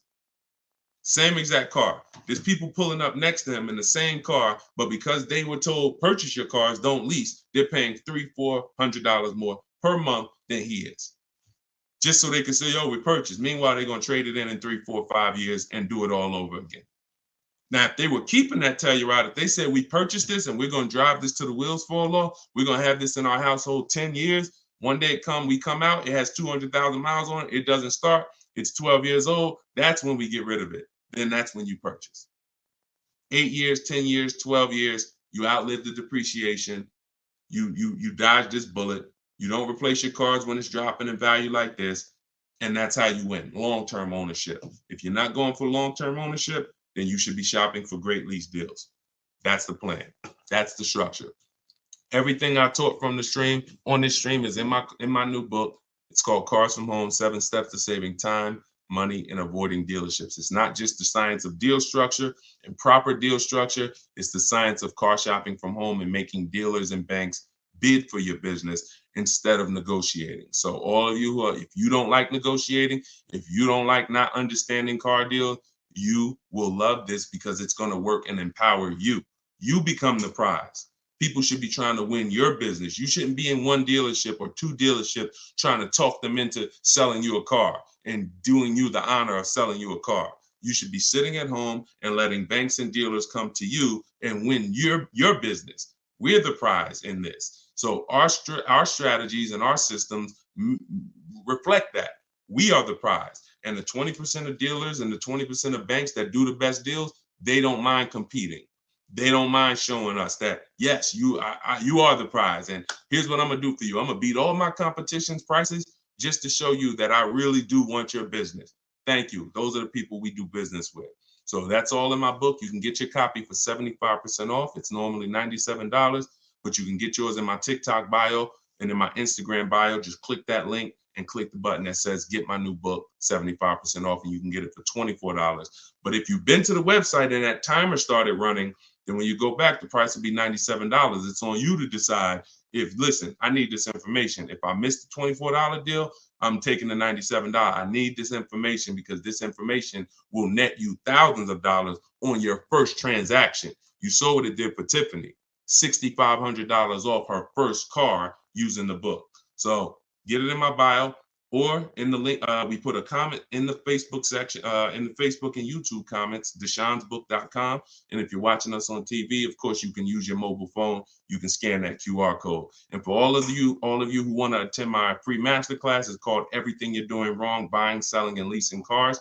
You can also click that link and attend. You'll need about an hour though, and you'll need a pen and pad because we go very deep into leasing versus buying and 23 other mistakes that you're making that you don't know you're making. So you can do that. You can attend that, or you can attend that in my TikTok and Instagram bio as well. Like I always say, I make the information available. You get in where you fit in. Just get the information. All right. Great stream today. I appreciate everybody. Enjoy the rest of your day, and we'll see you on the next one. God bless you.